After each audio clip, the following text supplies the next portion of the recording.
Major Nathan Anderson froze in the doorway, house keys dangling from suddenly lifeless fingers. The scream, his daughter's scream, hung in the air like shattered glass. This wasn't the homecoming he'd imagined during 3 months of special training. Sophie's teacher rushed past him, gasping as her hand flew to her mouth, the grocery bags she'd been carrying tumbling forgotten to the hardwood floor.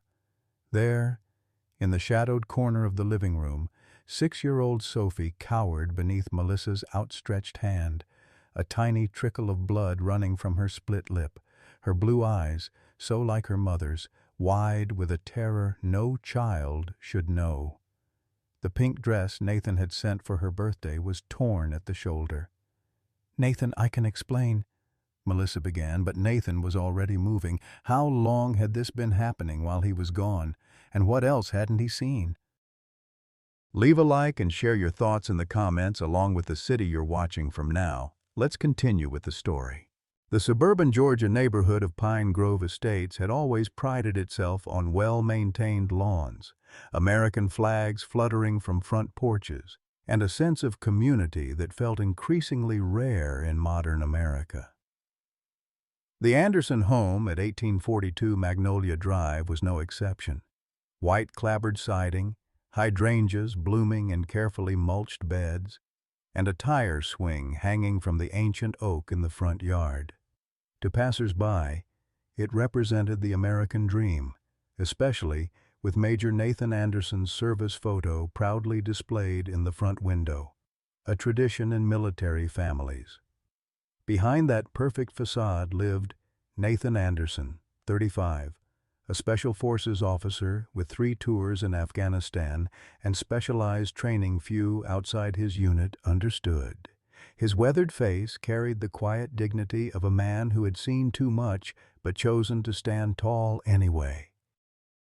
Since losing his wife Caroline to a sudden aneurysm 2 years ago, Nathan's entire world had narrowed to one purpose: being a father to Sophie. Sophie Anderson had inherited her mother's artistic talent and her father's resilience. At 6 years old, she could already sketch portraits that captured not just appearances, but emotions.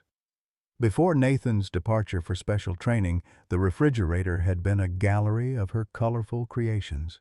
Small for her age, with unruly blonde curls and eyes that seemed to take in everything, Sophie possessed an old soul's wisdom wrapped in a child's vulnerability.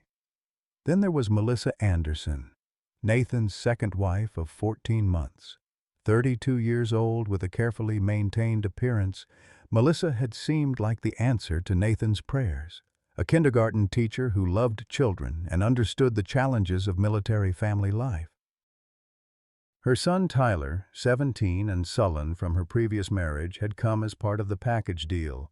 Nathan had accepted this, believing blended families simply took time to adjust. What Nathan hadn't known about was Barbara Wilson, Melissa's mother. At 68, Barbara was a pillar of the local community, chairwoman of 3 charity boards, friend to the mayor, and substantial donor to the Police Benevolent Fund. Her immaculate gray bob and pearl necklaces belied the iron control she maintained over her daughter and, by extension, her daughter's new family. She lived just across town in a colonial-style mansion paid for by her late husband's insurance money.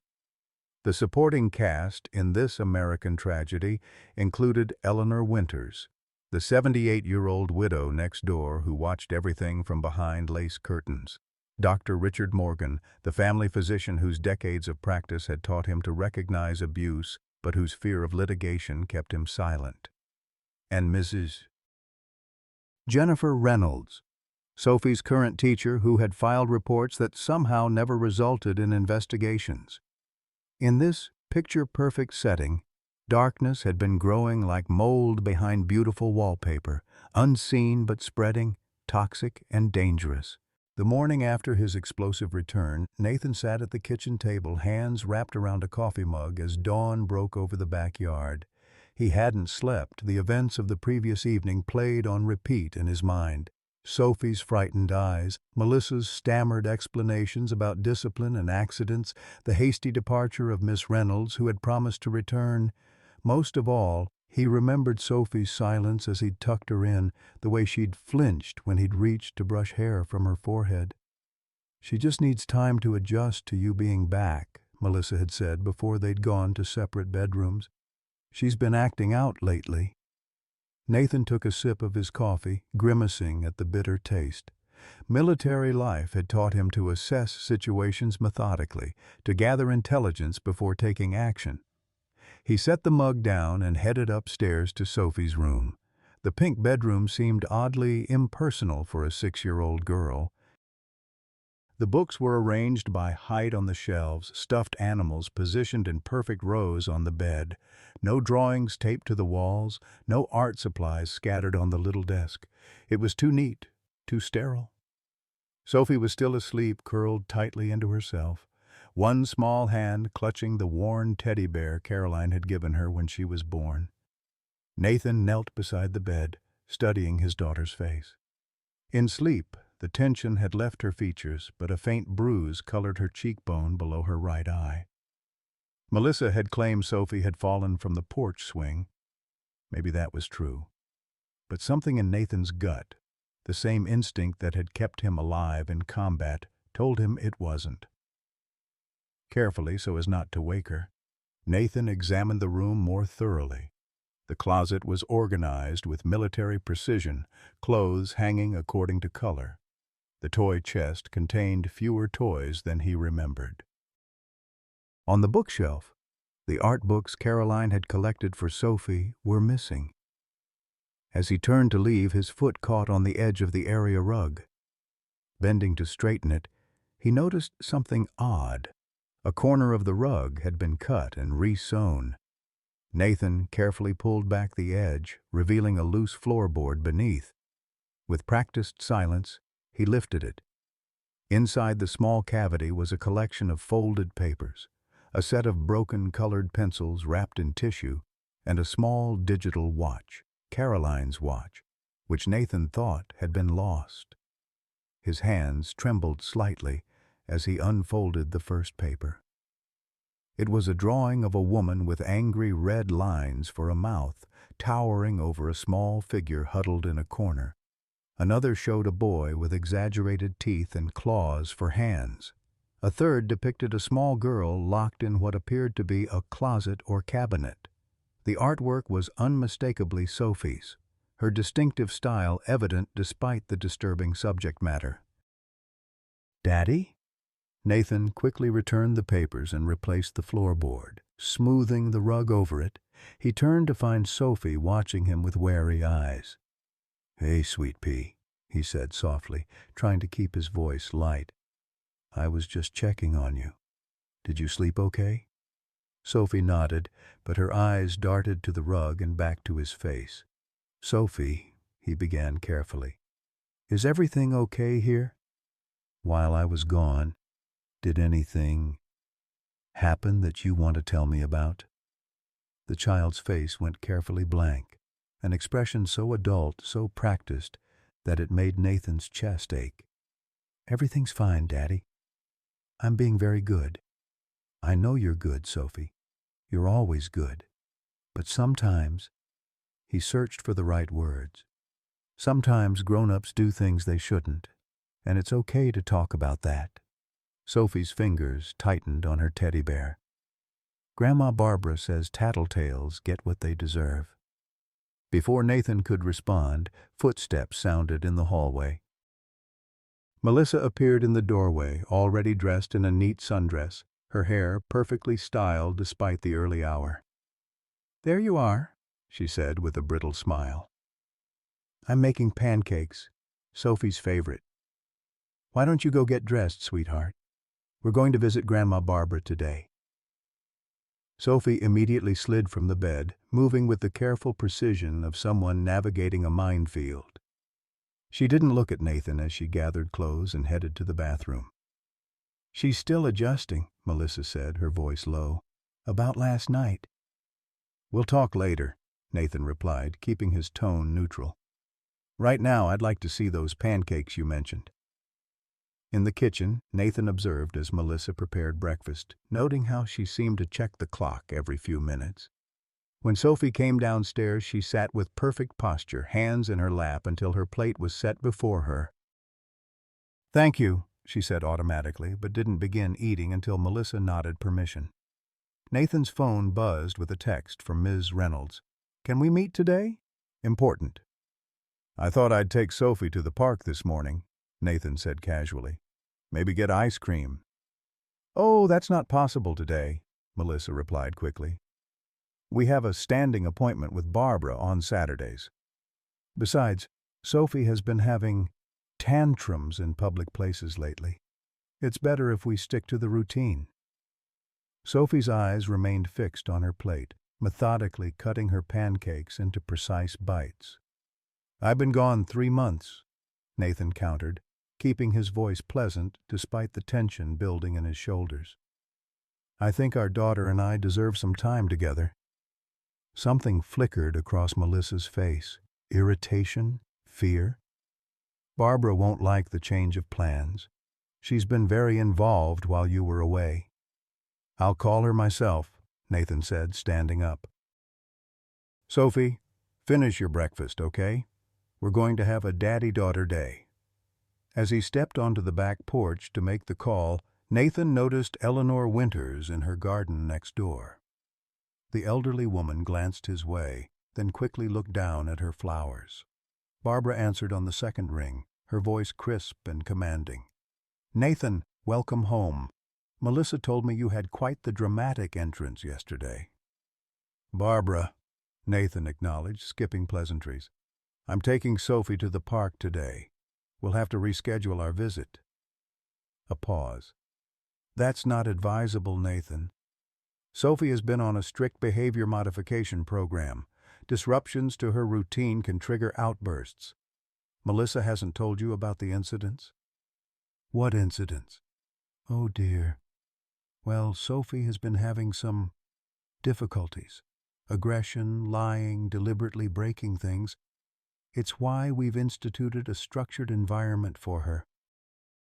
"The psychologist says—" "What psychologist?" Nathan interrupted, a chill running through him. "No one consulted me about Sophie seeing a psychologist." Barbara's voice hardened slightly. "You were unavailable, Nathan, unreachable. And as Sophie's stepmother and grandmother, we had to make decisions. Dr. Harmon has been very helpful in establishing appropriate boundaries and consequences." Nathan took a deep breath. "We'll discuss this later, Barbara. Today I'm spending time with my daughter." "I strongly advise against this, Nathan. In fact, I wonder if your sudden return and disruption of Sophie's progress might indicate some instability on your part. PTSD is common in servicemen, is it not? Perhaps you should focus on your own recovery before—" "Goodbye, Barbara," Nathan said firmly, ending the call. When he returned to the kitchen, Sophie was helping Melissa clear the table, her movements careful and precise. "Go get your shoes, sweet pea," Nathan told her. "We're going to the park." As Sophie went to the hall closet, Melissa stepped close to Nathan, her voice barely above a whisper. "You shouldn't have done that. Barbara won't like it." "I don't particularly care what Barbara likes," Nathan replied. "Sophie is my daughter." "You don't understand," Melissa said. And for a moment her perfect facade cracked, revealing something like fear underneath. "Barbara always gets her way. Always." Before Nathan could respond, Sophie returned, shoes in hand, but not on her feet. "I can't find my sneakers," she said softly. "Those sandals will be fine," Nathan assured her, but noticed how Sophie looked to Melissa for confirmation. At the park, Nathan observed his daughter carefully. She sat perfectly still on the swing, not pumping her legs, not asking to be pushed. When other children invited her to play, she shook her head silently. When Nathan suggested the slide, she complied without enthusiasm. "Sophie," he said finally, sitting beside her on a bench with the ice cream cones he'd promised, "what happened to all your art? Your drawings that used to be on the fridge?" Sophie licked her ice cream cautiously. Grandma Barbara says art is messy. Melissa put them away. Do you still like to draw? A tiny nod, followed by a quick glance around as if checking who might be watching. What else does Grandma Barbara say? Sophie's small shoulders tensed. That I have to be perfect or they'll send me away. That you won't want me if I'm bad. Nathan felt something cold and hard form in his chest. Sophie, look at me. He waited until her blue eyes met his. Nothing you could ever do would make me not want you. Nothing. And you don't have to be perfect. No one is perfect. Tears welled in Sophie's eyes. Melissa says I'm just like Mom. That Mom was weak, and that's why she died. That I'll die too, if I don't get stronger. The cold thing in Nathan's chest expanded, threatening to crack his ribs. Caroline's aneurysm had been sudden, unpreventable, a random tragedy, not a character flaw. Your mother was the strongest person I've ever known, Nathan said, his voice rough with emotion. And you are strong too, in exactly the same ways. Being kind isn't being weak, Sophie. He wanted to ask more, to understand everything that had happened in his absence, but Sophie's face had already closed again, the brief moment of openness gone. On the drive home, she sat silently in her booster seat, watching the passing scenery with solemn eyes. That evening, as Nathan was helping Sophie get ready for bed, he noticed more bruises, small ones on her upper arms, fingerprint-sized. When he gently asked about them, Sophie just shrugged and said, I fell. After tucking her in, Nathan found Melissa in the living room, scrolling through her phone. We need to talk, he said quietly, about the bruises, about what Sophie told me today. Melissa set her phone down. Children exaggerate, Nathan. Sophie has been challenging while you were away. She's manipulative sometimes, playing me against Barbara. The psychologist says it's common in children from broken homes. Our home wasn't broken until I left for this mission, Nathan countered. And Sophie has never been manipulative. Who is this psychologist? I want to speak with them directly. Dr. Harmon is Barbara's friend. He's been very helpful with behavior management strategies. Is he the one who suggested physical punishment? Melissa's eyes widened. No one is punishing Sophie physically. Those bruises are from her tantrums. She throws herself around sometimes. Dr. Harmon says it's attention-seeking behavior. Nathan studied his wife's face, searching for the woman he thought he had married. I want all of this to stop. Now. No more Barbara's psychologist, no more behavior management. Sophie is a child, not a recruit in basic training. You've been gone, Nathan, Melissa said, her voice hardening. You have no idea what it's been like. Sophie needs structure, discipline. Barbara understands that, even if you don't. Barbara has no say in how my daughter is raised. Melissa laughed, a short, harsh sound. Barbara has say in everything. Who do you think paid for Sophie's private school tuition while the Army delayed your housing allowance? Who covered the mortgage last month? Your military benefits are a joke, and without Barbara's help, we'd be living in some apartment. The revelation hit Nathan like a physical blow. He'd had no idea their finances were so precarious or that Barbara had stepped in. It created a power dynamic he hadn't been aware of, one that had apparently given his mother-in-law significant influence during his absence. That's going to change, he said firmly. Starting now. A sound from the hallway made them both turn. Tyler stood there, his lanky, teenage frame filling the doorway, eyes narrowed as he looked between them.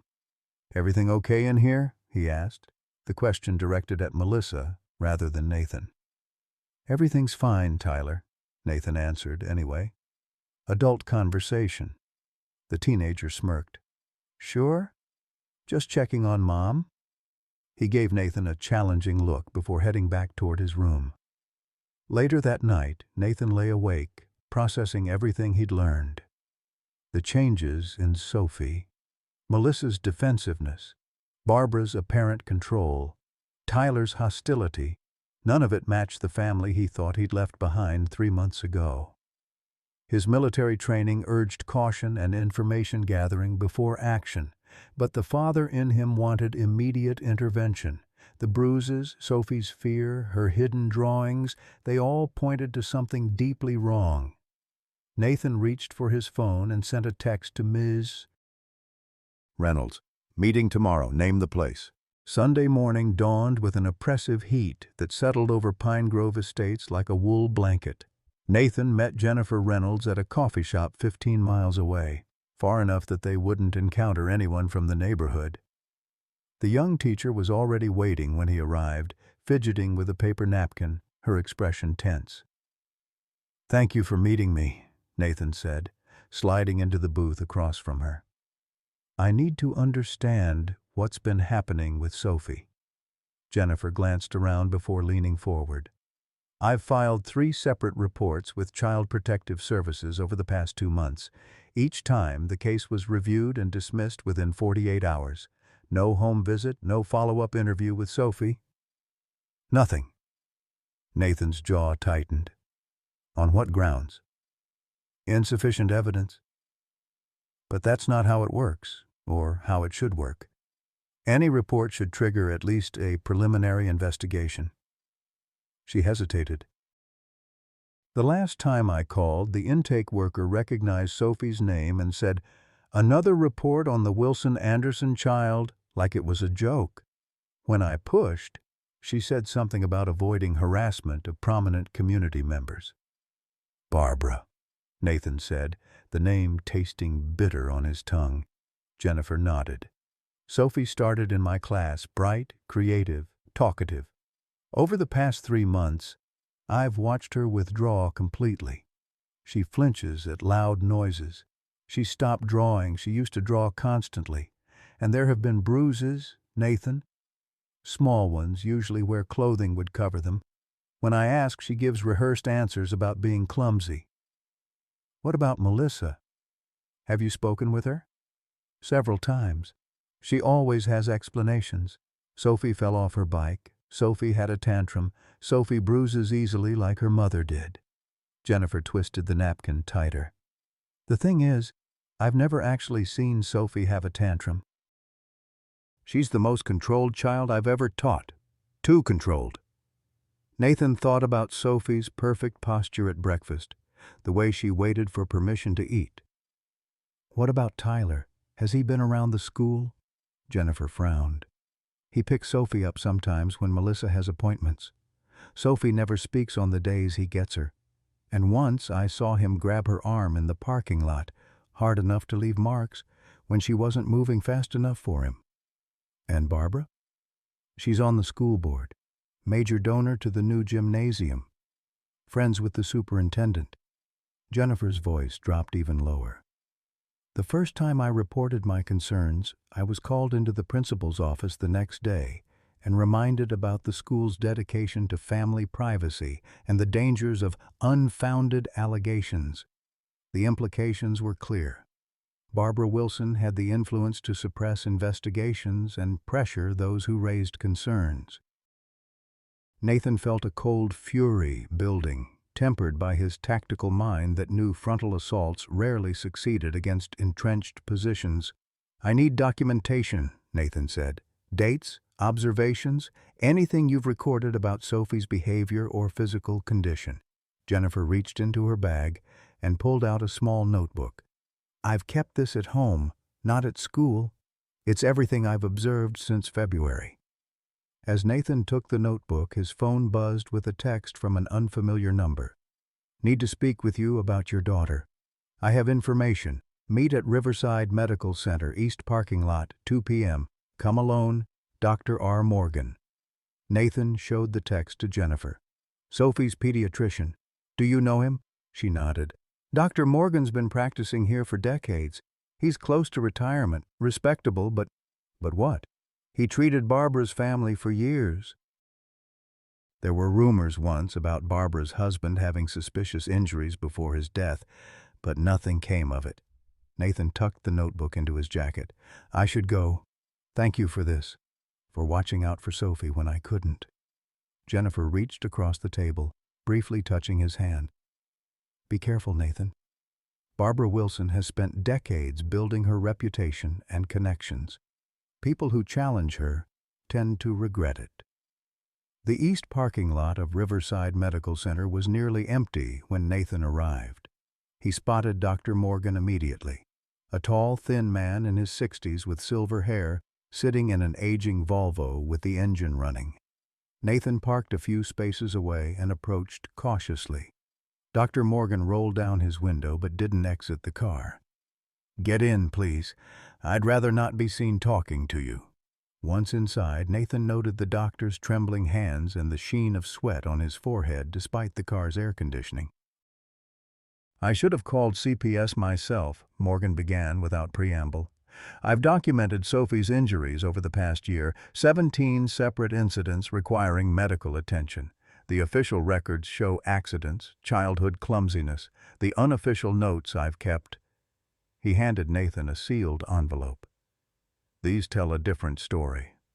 Why didn't you report your suspicions? Nathan asked, struggling to keep the accusation from his voice. Morgan's shoulders sagged. 22 years ago, I reported suspected abuse in another prominent family. The father was a judge. The mother, like Barbara, was involved in every charity board in town. They sued me for defamation. I won the case eventually, but lost my practice at the main hospital, lost referrals, nearly lost everything.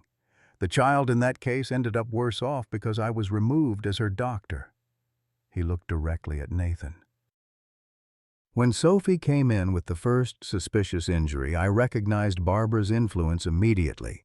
She accompanied Melissa, answered questions before Sophie could, controlled the entire visit. So you documented but didn't report. I told myself I was gathering evidence, waiting for the right moment. Morgan's voice cracked slightly. I told myself I was protecting my ability to keep seeing Sophie, to monitor her condition. But the truth is, I was afraid. Barbara made it clear what would happen if I caused unnecessary drama for her family. Nathan opened the envelope. Inside were detailed notes, photographs, and body diagrams showing the progression of injuries over time. The clinical documentation made Sophie's suffering starkly real, transforming Nathan's cold fury into something white-hot.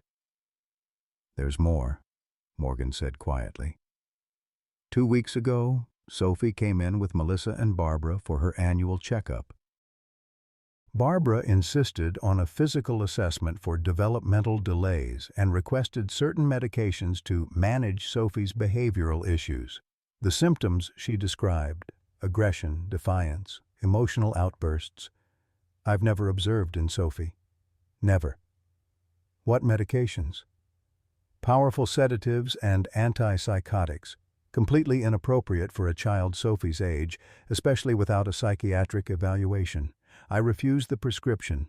Barbara said she'd find a doctor who understood modern approaches to difficult children. The implication chilled Nathan. Do you think she found someone to prescribe them? I don't know, but I contacted some colleagues. There's a Dr. Harmon who sometimes prescribes liberally. He has an arrangement with Barbara's foundation. They fund his research. Nathan thought of Sophie's unusual lethargy at the park, her subdued responses. I need to check her medications at home. There's one more thing you should know, Morgan said, his voice dropping further.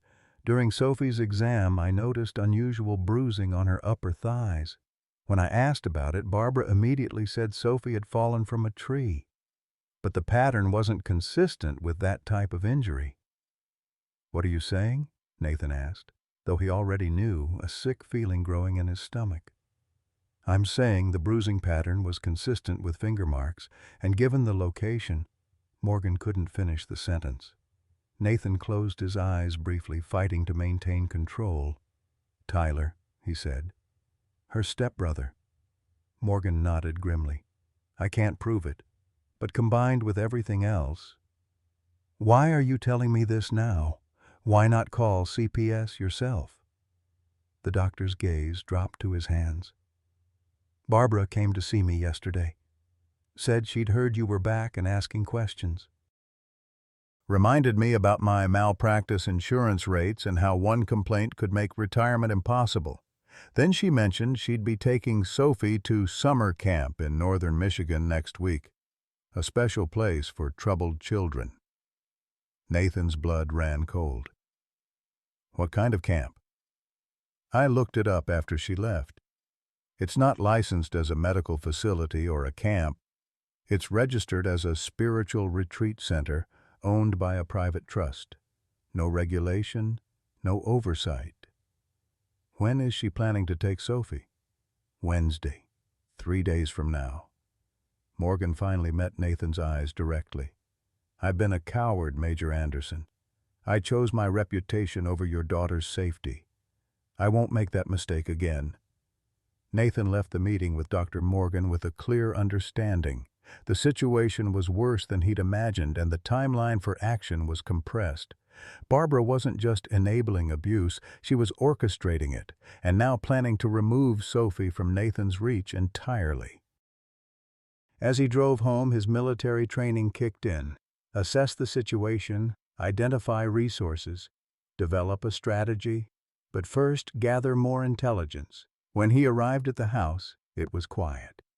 Melissa's car was gone, and a note on the kitchen counter explained she'd taken Sophie to Barbara's for Sunday dinner. Nathan used the opportunity to search the house thoroughly. In Melissa's bathroom cabinet, behind bottles of perfume, he found prescription bottles with Sophie's name, one for a powerful sedative, another for an antipsychotic, just as Dr. Morgan had feared.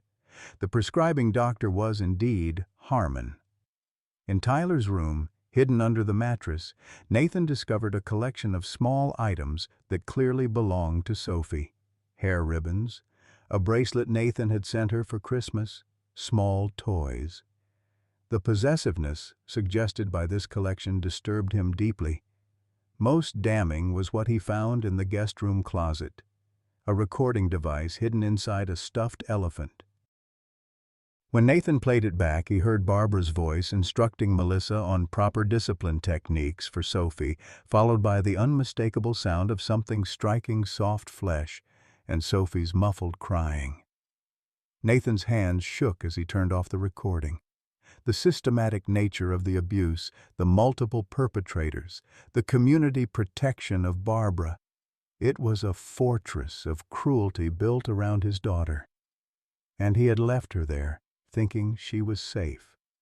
He was contemplating his next move when his phone rang. The caller ID showed Mark Sullivan, his old Army buddy who now worked in law enforcement. "Nathan," Mark said without preamble, "I ran those background checks you asked for. We need to talk, not over the phone. Can you meet me at the Rusty Nail in an hour?" The Rusty Nail was a dive bar on the outskirts of town where no one from Pine Grove Estates would be caught dead. Mark was already in a back booth when Nathan arrived, a folder and 2 beers on the table. "It's worse than you thought," Mark said after Nathan sat down. "Barbara Wilson has a history. Before she was Barbara Wilson, she was Barbara Simmons, had a different husband, a different life in Minnesota. Left under mysterious circumstances after her first husband died, supposedly from a fall down the basement stairs. Let me guess, no investigation?" "Oh, there was an investigation, but it stalled when key witnesses suddenly changed their stories." Mark slid the folder across the table. "She moved here, married Richard Wilson, became a pillar of the community. But I found something interesting. 3 different families who lived near the Wilsons filed CPS reports between 1990 and 2005, all concerning Melissa." Nathan opened the folder. Inside were redacted CPS reports, newspaper clippings, and court records. "What happened with the reports?" "All dismissed. No action taken." Mark took a swig of his beer. "Richard Wilson died in 2010, another accident at home. Barbara collected a substantial insurance payout, no investigation. And now she has Sophie, Nathan said grimly. There's more, Mark continued. I spoke to a buddy in the sheriff's department. Turns out they've had anonymous calls about your address 3 times in the past 2 months. Reports of a child screaming. Each time, deputies responded and found nothing concerning. Each time, Barbara was present and explained it was just Sophie having one of her episodes. She's been laying groundwork, Nathan realized, creating a record of Sophie having behavioral problems to justify whatever happens to her. Mark nodded. Classic abuser technique. Discredit the victim before they can speak out. He hesitated. Nathan, you should know, Barbara filed paperwork last month for temporary guardianship of Sophie, citing your extended absence and Melissa's need for support with a troubled child. It wasn't granted, but the petition is still active. The pieces clicked into place. Barbara's plan wasn't just about controlling Sophie, it was about legally taking her away from Nathan entirely. The camp would provide evidence of Sophie's supposed problems, while Barbara's community standing would make her appear the ideal guardian. I need to get Sophie out now, Nathan said. Today. Mark shook his head. If you take her and run, Barbara will claim kidnapping. With her connections, you'll be the one in handcuffs by nightfall. He leaned forward. We need irrefutable evidence that will stand up in court, and we need to move fast before that camp trip. As they formulated a plan, Nathan received a text from Melissa. Coming home now. Barbara wants to talk to you about Wednesday. They're on their way back, Nathan told Mark. I need to go. Remember, Mark said as Nathan stood, document everything, record every conversation if you legally can. I'll expedite the warrant request, but it will still take at least 24 hours. Sophie doesn't have 24 hours if Barbara suspects I'm onto them. Then don't let her suspect. Mark gripped Nathan's arm. Play along, for Sophie's sake. When Nathan arrived home, Barbara's luxury SUV was already in the driveway alongside Melissa's sedan. He took a deep breath, activated the recording app on his phone, and went inside. The scene in the living room was carefully staged. Sophie coloring quietly at the coffee table, Melissa arranging cookies on a plate, Barbara enthroned in the armchair like a queen holding court. Tyler lounged against the wall, scrolling through his phone with apparent disinterest. Nathan? Barbara greeted him with a practiced smile. We missed you at dinner. I wanted to discuss Sophie's summer plans with you. Summer plans? Nathan matched her pleasant tone while noting how Sophie tensed at the words, though she didn't look up from her coloring book. Yes, this wonderful opportunity has come up. A special camp for gifted children with emotional challenges. Very exclusive. Very nurturing. Sophie leaves Wednesday. Nathan noticed the precision of her language, not asking, not suggesting, but stating a fact. That's short notice, he said carefully. And I've only just gotten back. I was hoping to spend the summer with Sophie. Barbara's smile remained fixed. While that sentiment is admirable, Sophie needs specialized care right now. Dr. Harmon has already approved the program and adjusted her medications accordingly. She gestured toward Sophie. You can see how much more manageable her behavior has become with proper treatment. Nathan looked at his daughter, unnaturally still, her usual artistic enthusiasm replaced by mechanical coloring within the lines, not improved, suppressed. I appreciate your concern, Barbara, he said evenly. But any decisions about Sophie's treatment need to involve me directly. I'd like to meet with Dr. Harmon myself before considering any camp. Something flashed in Barbara's eyes, irritation quickly masked. Unfortunately, there isn't time for that. The program begins Thursday and Sophie's place is already secured. It was quite difficult to arrange, especially mid-session. Then I'm afraid it won't be possible, Nathan said firmly. Sophie won't be attending. The temperature in the room seemed to drop. Melissa's hands froze over the cookie plate. Tyler looked up from his phone, suddenly interested. Sophie's crayon stilled on the page. I don't think you understand the situation, Nathan, Barbara said, her voice hardening slightly. Sophie's behavior has been extremely concerning in your absence. The tantrums, the lying, the self-harm. Self-harm? Nathan interrupted, genuinely shocked. Barbara nodded gravely.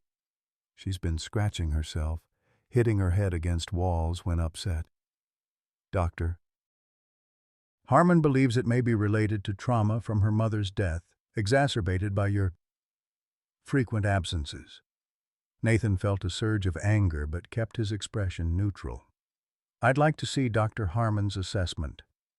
Of course, Barbara replied smoothly. Melissa has all the paperwork. But the camp registration is non-negotiable at this point. Substantial deposits have been paid. By whom? By me, Barbara said. Consider it my gift to Sophie. And to you, it will give you time to readjust to civilian life properly, deal with any issues you might have brought back from your deployment. The implication was clear. Barbara was suggesting Nathan was unstable, perhaps suffering from PTSD. Another piece of groundwork being laid. Sophie, Nathan said, turning to his daughter, would you like to go to this camp? Before Sophie could answer, Barbara interjected. Sophie doesn't understand what's best for her condition. That's why adults make these decisions. Nathan kept his eyes on Sophie. Sweet pea, I'd like to hear from you. Sophie glanced nervously at Barbara, then at Melissa, then at Tyler, who made a subtle but threatening gesture with his hand. When she finally looked at Nathan, her eyes were filled with mute terror. I'll be good, she whispered. I promise I'll be good. The response broke something in Nathan's heart. Not an answer to his question, but a plea. A child's desperate attempt to avoid punishment. You are good, he told her gently. You've always been good. Barbara stood abruptly. I can see we're not making progress here. Nathan, I understand you're tired from your deployment and concerned about changes in your absence. But Sophie's well-being must come first. I've consulted with a family attorney who agrees that consistency in her treatment plan is paramount. Her voice took on a steely quality. I would hate to involve the courts in determining what's best for Sophie, but if necessary, the threat hung in the air. Nathan recognized it for what it was. Barbara would fight for custody if he interfered with her plans for Sophie. With her resources and connections, she might very well win, at least temporarily. And once Sophie was legally in Barbara's custody, getting her back could take months or years. Let me think about it, Nathan said, forcing himself to sound conciliatory. It's a lot to process after just getting home. Barbara's posture relaxed slightly. Of course. Sleep on it. But we'll need to finalize arrangements by tomorrow evening. After Barbara left, taking Tyler with her, the house felt eerily quiet. Melissa busied herself in the kitchen, avoiding Nathan's gaze. Sophie remained at the coffee table, coloring with mechanical precision. Nathan sat beside his daughter. What are you drawing, sweet pea? Sophie carefully turned the page to show him. It was a house with bars on the windows. Inside, a small figure sat alone. Is that the camp? Nathan asked quietly. Sophie nodded almost imperceptibly. Have you been there before? Another tiny nod. When?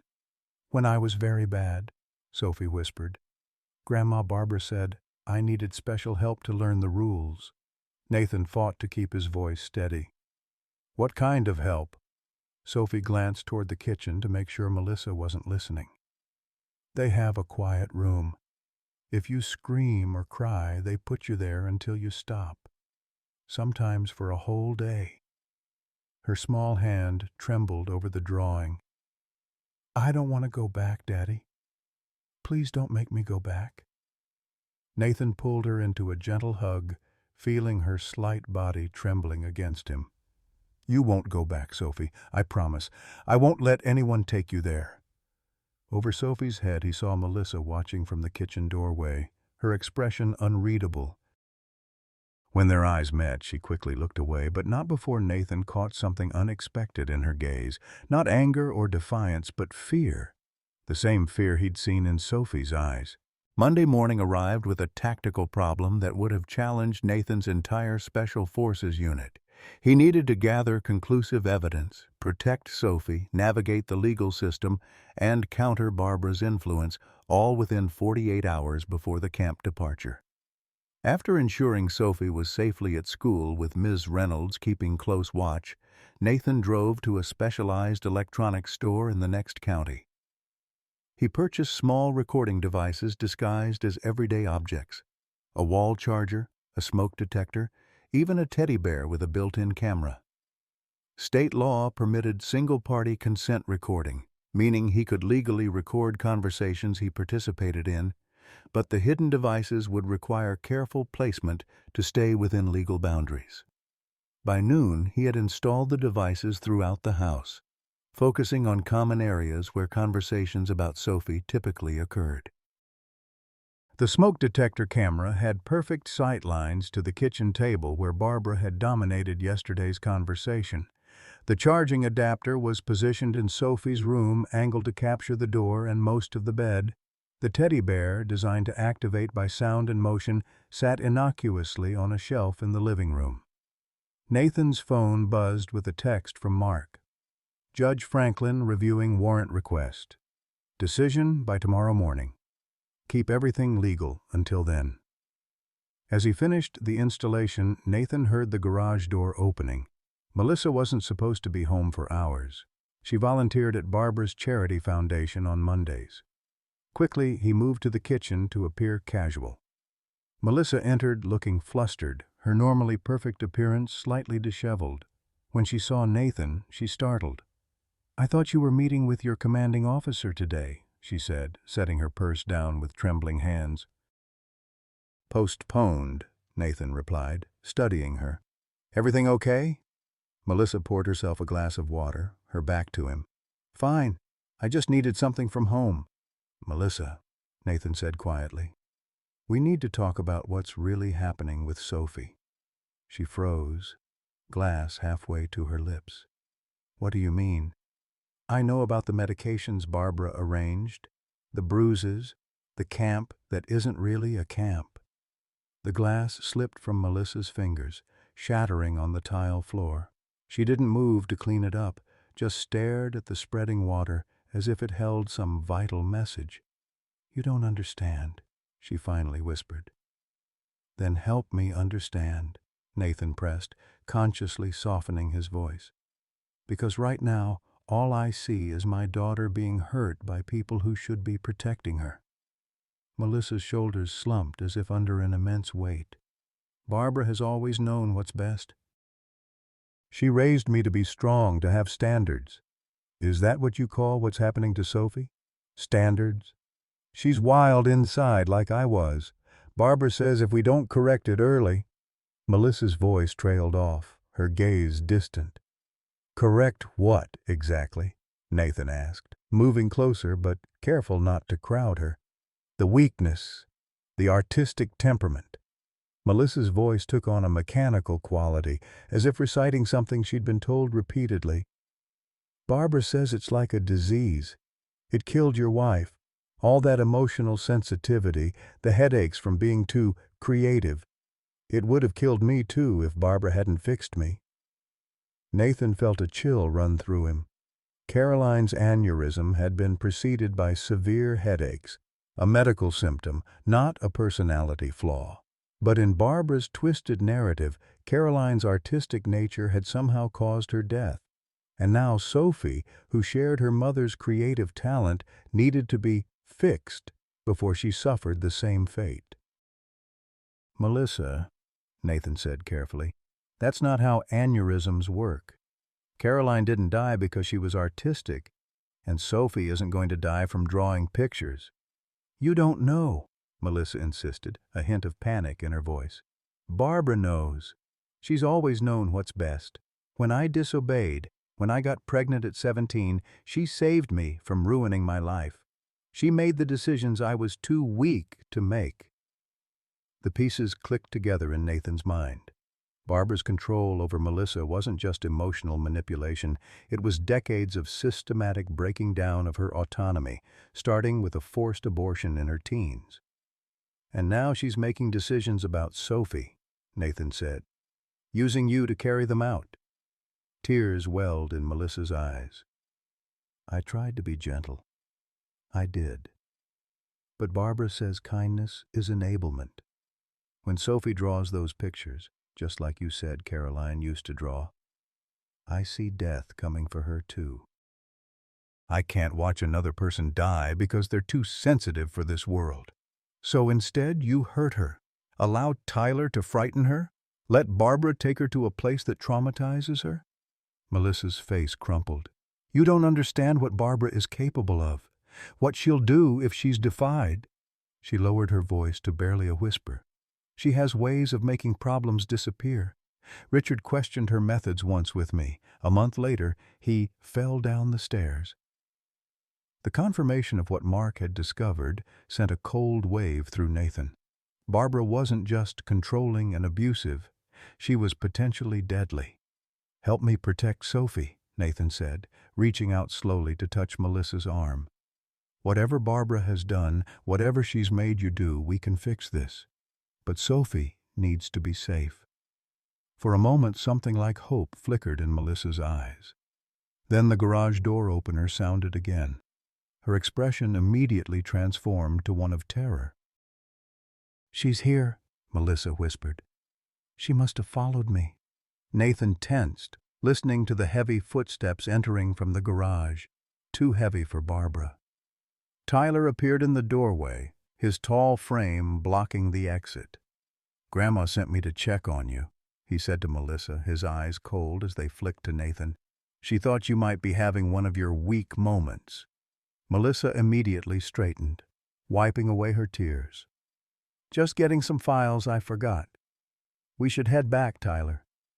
"In a minute," Tyler said, leaning against the doorframe with deliberate casualness. "I wanted to talk to the major here about some man-to-man stuff first." Nathan maintained a neutral expression, aware of the recording devices capturing this interaction. "What's on your mind, Tyler?" The teenager smirked. "Just wondering if you've thought more about Sophie's camp. It would really be better for everyone if she went." "She needs the structure." "I'm still considering it," Nathan replied evenly. "You should know," Tyler continued, his voice dropping slightly, "that if Sophie doesn't go to camp, there might be consequences. For her. For everyone." "Are you threatening my daughter?" Nathan asked, his voice deadly quiet. Tyler shrugged. "Just saying kids have accidents all the time. Falls, injuries. Sometimes they even wander off, especially troubled kids like Sophie." Nathan took a measured step forward. "Let me be very clear, Tyler.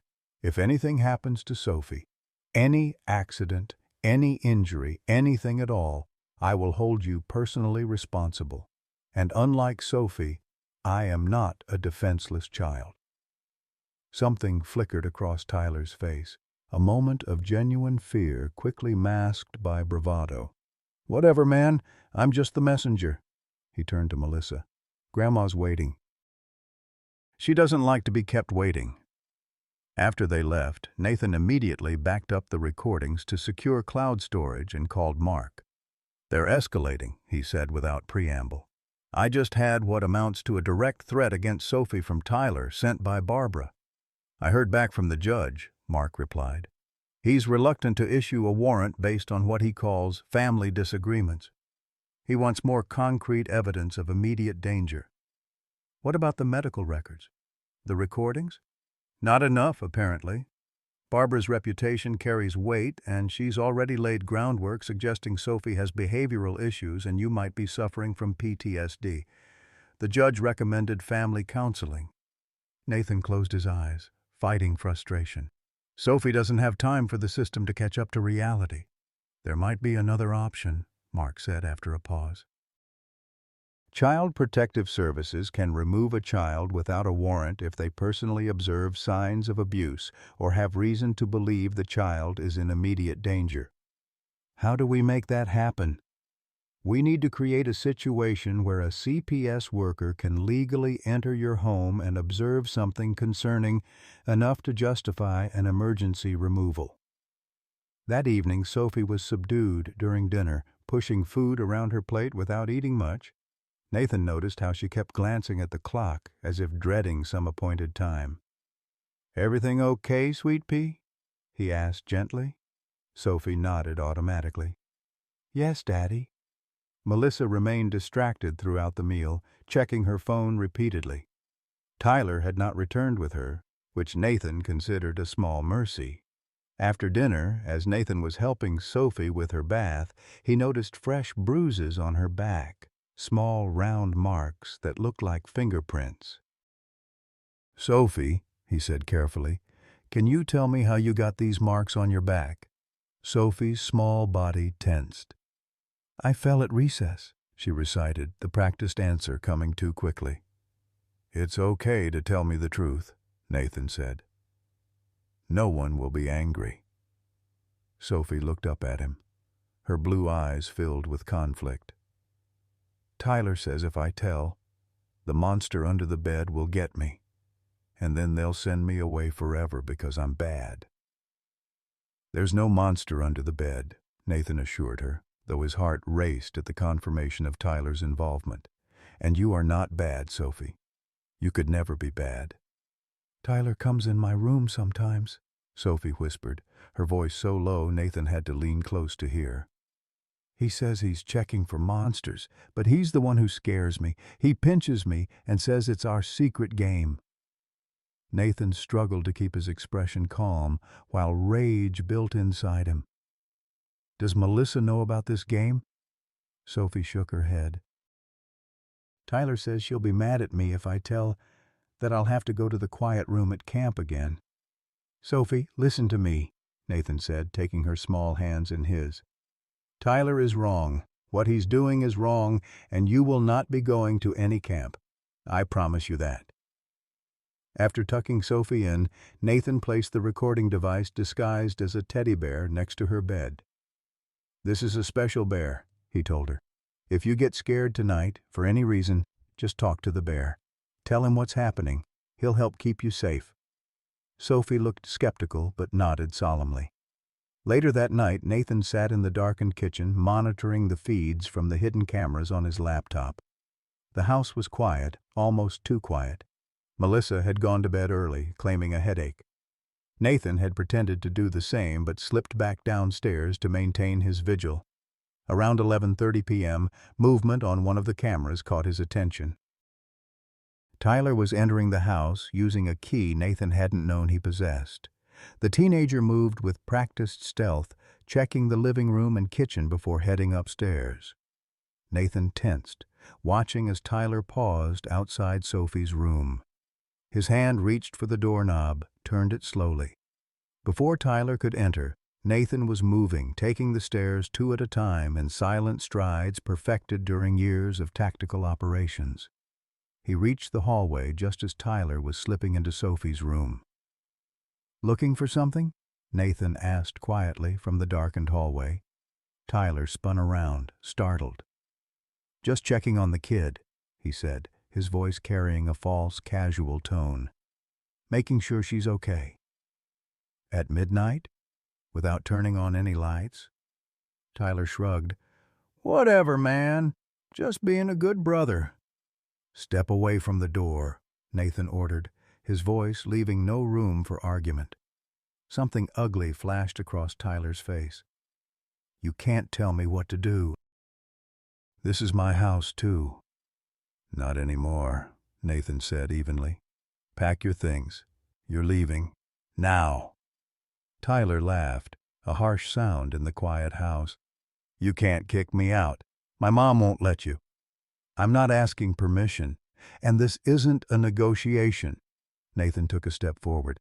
"Sophie told me about your game, Tyler. The pinching, the threats. It stops tonight." The teenager's expression shifted from defiance to calculation. She's lying. She makes up stories all the time. Barbara says she's mentally unstable, just like her mom was. Pack your things, Nathan repeated, each word like a hammer strike. Or what? Tyler challenged, though he took a small step back. Or, I'll show you exactly what they taught me in Special Forces about dealing with threats. For a tense moment they stood locked in silent confrontation. Then Sophie's door opened, revealing the small girl clutching her teddy bear camera, eyes wide with fear. "Is the monster here?" she whispered. Tyler sneered. "See? Crazy just like—" Nathan moved before Tyler could finish the sentence, gripping the teenager's arm and marching him toward the guest room where he'd been staying. "You have 5 minutes to pack essentials. The rest can be collected tomorrow, with supervision." "You'll regret this," Tyler hissed. "Grandma will make sure of it." 4 minutes, 50 seconds, Nathan replied calmly. Behind them, Melissa appeared in her bedroom doorway, hair disheveled from sleep. "What's happening?" "Tyler was entering Sophie's room in the middle of the night," Nathan informed her. "He's leaving. Now." Melissa's face paled. "Nathan, you can't just—" "Either he leaves or Sophie and I do," Nathan cut her off. "Those are the only options." As Tyler sullenly threw clothes into a duffel bag, Nathan turned to Melissa. "Did you know about Tyler going into Sophie's room at night?" Melissa's eyes darted away. "He said he was just checking on her." "Barbara said it showed he was developing brotherly responsibility." "He was hurting her," Nathan said flatly, "and threatening her to keep quiet." Shock registered on Melissa's face, followed quickly by a complicated mixture of emotions: disbelief, doubt, and underneath it all, a terrible realization. No, he wouldn't. Barbara would have known if— "Barbara knows exactly what's happening in this house," Nathan said. "She orchestrated it." When Tyler emerged with his hastily packed bag, Nathan escorted him downstairs and out to the front porch. "Where am I supposed to go?" the teenager demanded. "Call Barbara," Nathan suggested coldly. "Tell her why you're not welcome here anymore." After Tyler had stalked off to his car, Nathan returned to find Melissa sitting on the stairs, her face in her hands. "I didn't know," she whispered. "I swear I didn't know Tyler was hurting her." "But you knew other people were," Nathan countered. Barbara." This so-called camp. Melissa looked up, tears streaming down her face. Barbara said it was for Sophie's own good, that she needed discipline to avoid ending up like Caroline. "I believed her because," she faltered, "because I've always believed her, even when it hurt, even when it didn't make sense." Nathan sat beside her on the stairs, maintaining enough distance to be non-threatening. "Barbara is wrong about Caroline, about Sophie, about you. You don't understand what she'll do when she finds out Tyler's gone," Melissa said, genuine fear in her voice. "She'll take everything, the financial support, the house. She'll say I'm an unfit mother, that I'm having a breakdown like before." "Before?" Melissa's gaze dropped to her hands. After I lost the baby, Barbara had me committed for a while. For emotional instability. Whenever I disagree with her, she threatens to tell doctors I'm having another episode. The control mechanism was as effective as it was cruel. Barbara had established herself as the authority on Melissa's mental health, creating a trap where any resistance could be labeled as illness. "Help me protect Sophie," Nathan said. "Whatever Barbara does, we can face it together. But Sophie has to come first now." Melissa was silent for a long moment. "She'll never stop," she finally said. "She'll use the courts, her connections, her money. She'll say you're unstable from combat stress. She'll say I'm having a psychotic break. She'll say Sophie is self-harming and needs institutional care.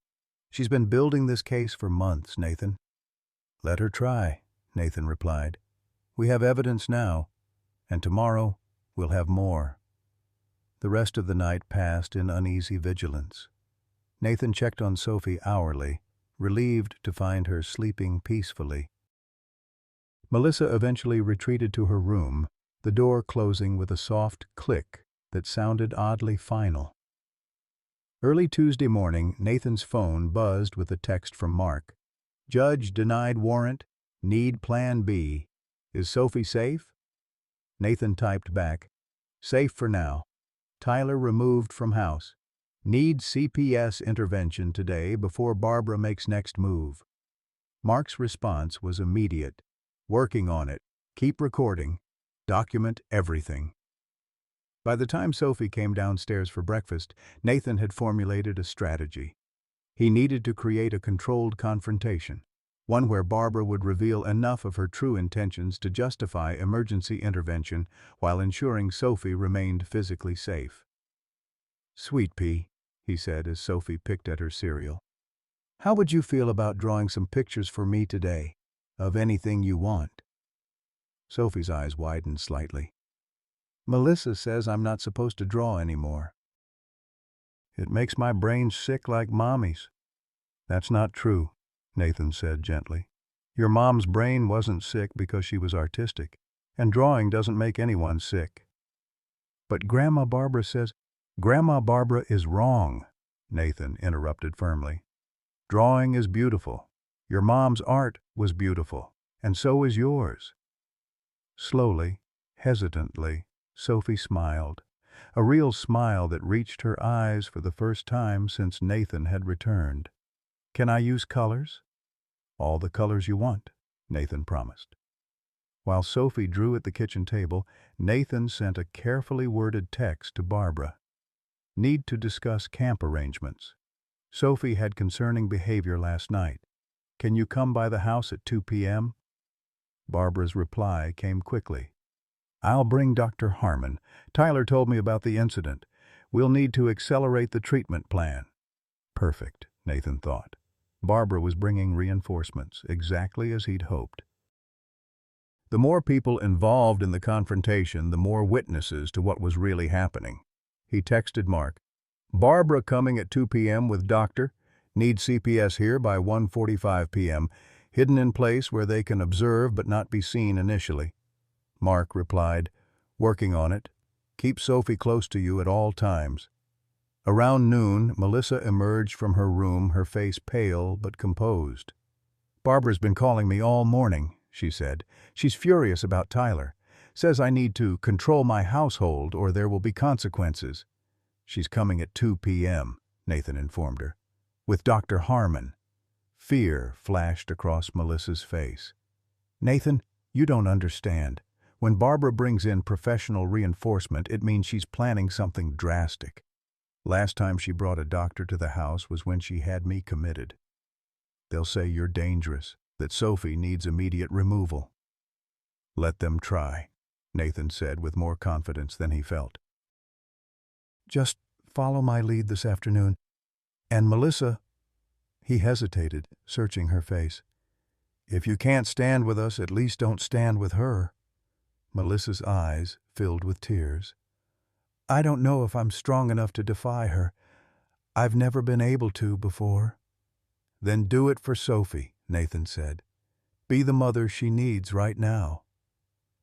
At 1:30 p.m., Nathan received confirmation from Mark that a CPS worker named Diana Chen would be positioned in the study adjacent to the living room by 1:45 p.m., able to hear and partially see the confrontation without being immediately visible.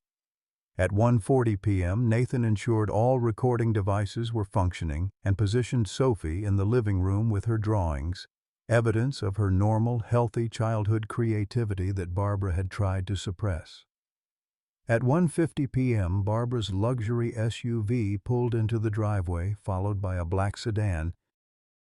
From the window, Nathan watched Barbara emerge with her usual imperious confidence, accompanied by an older man carrying a medical bag, presumably Dr. Harmon. Unexpectedly, Tyler also exited the SUV, a smug expression on his face. "They're here," Nathan told Melissa, who had been silently watching Sophie draw. "Last chance to decide whose side you're on."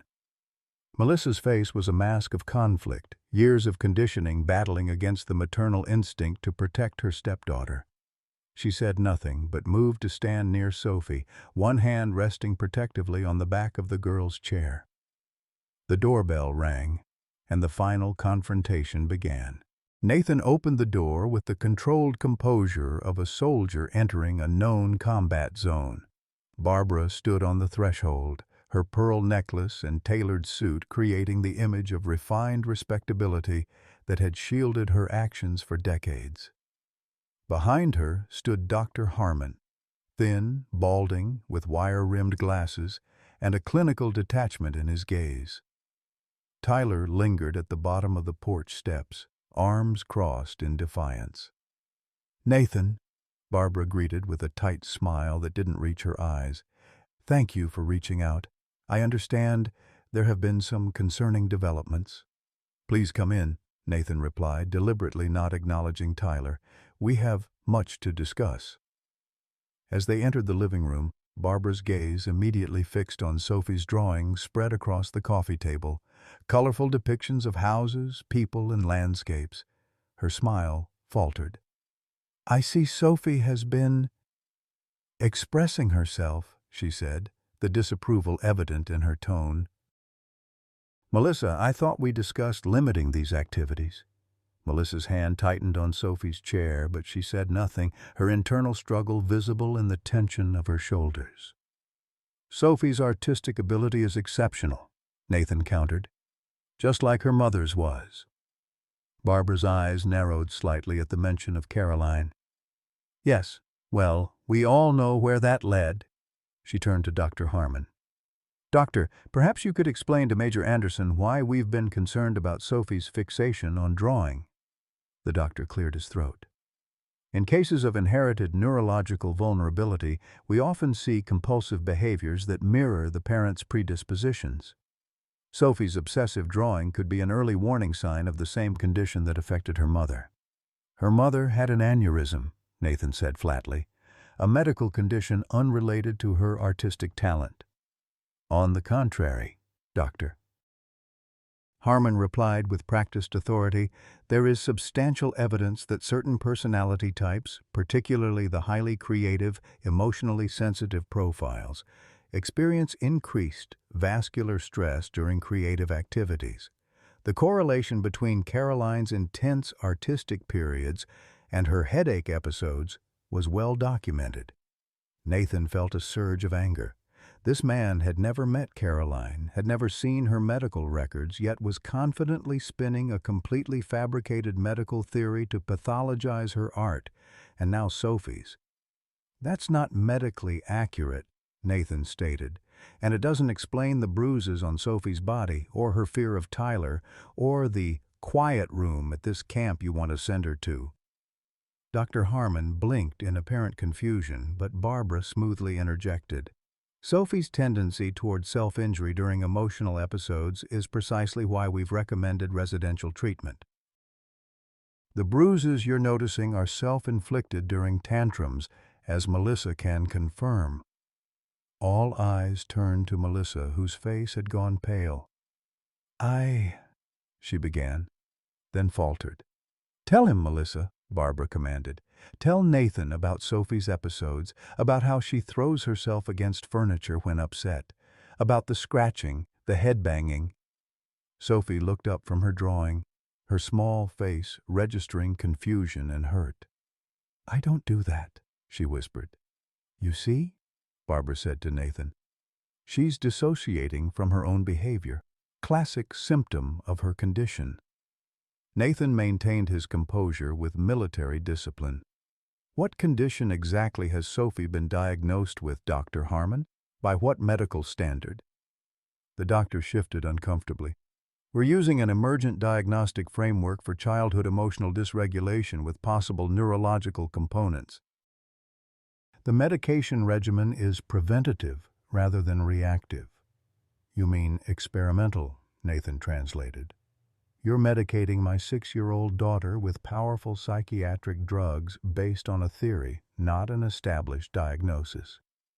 Major Anderson, Barbara cut in, her voice hardening, your extended absences have left you unqualified to judge Sophie's treatment needs.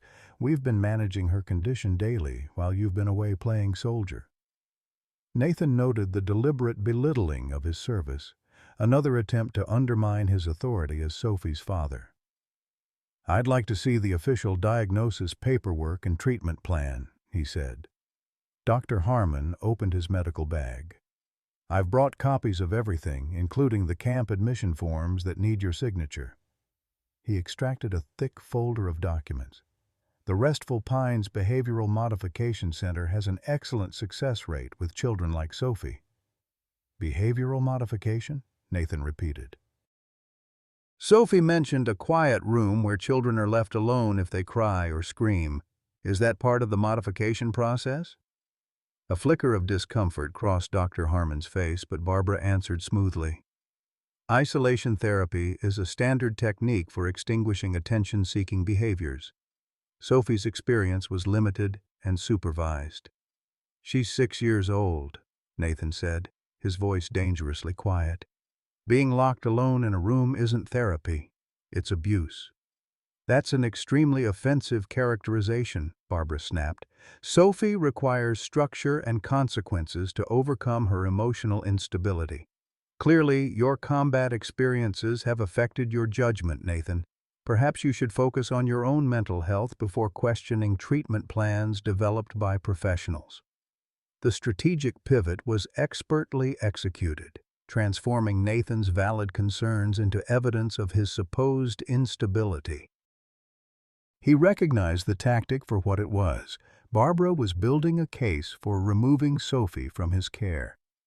Sophie, Nathan said, turning to his daughter, can you show Dr. Harmon your special drawings, the ones you keep under the floorboard?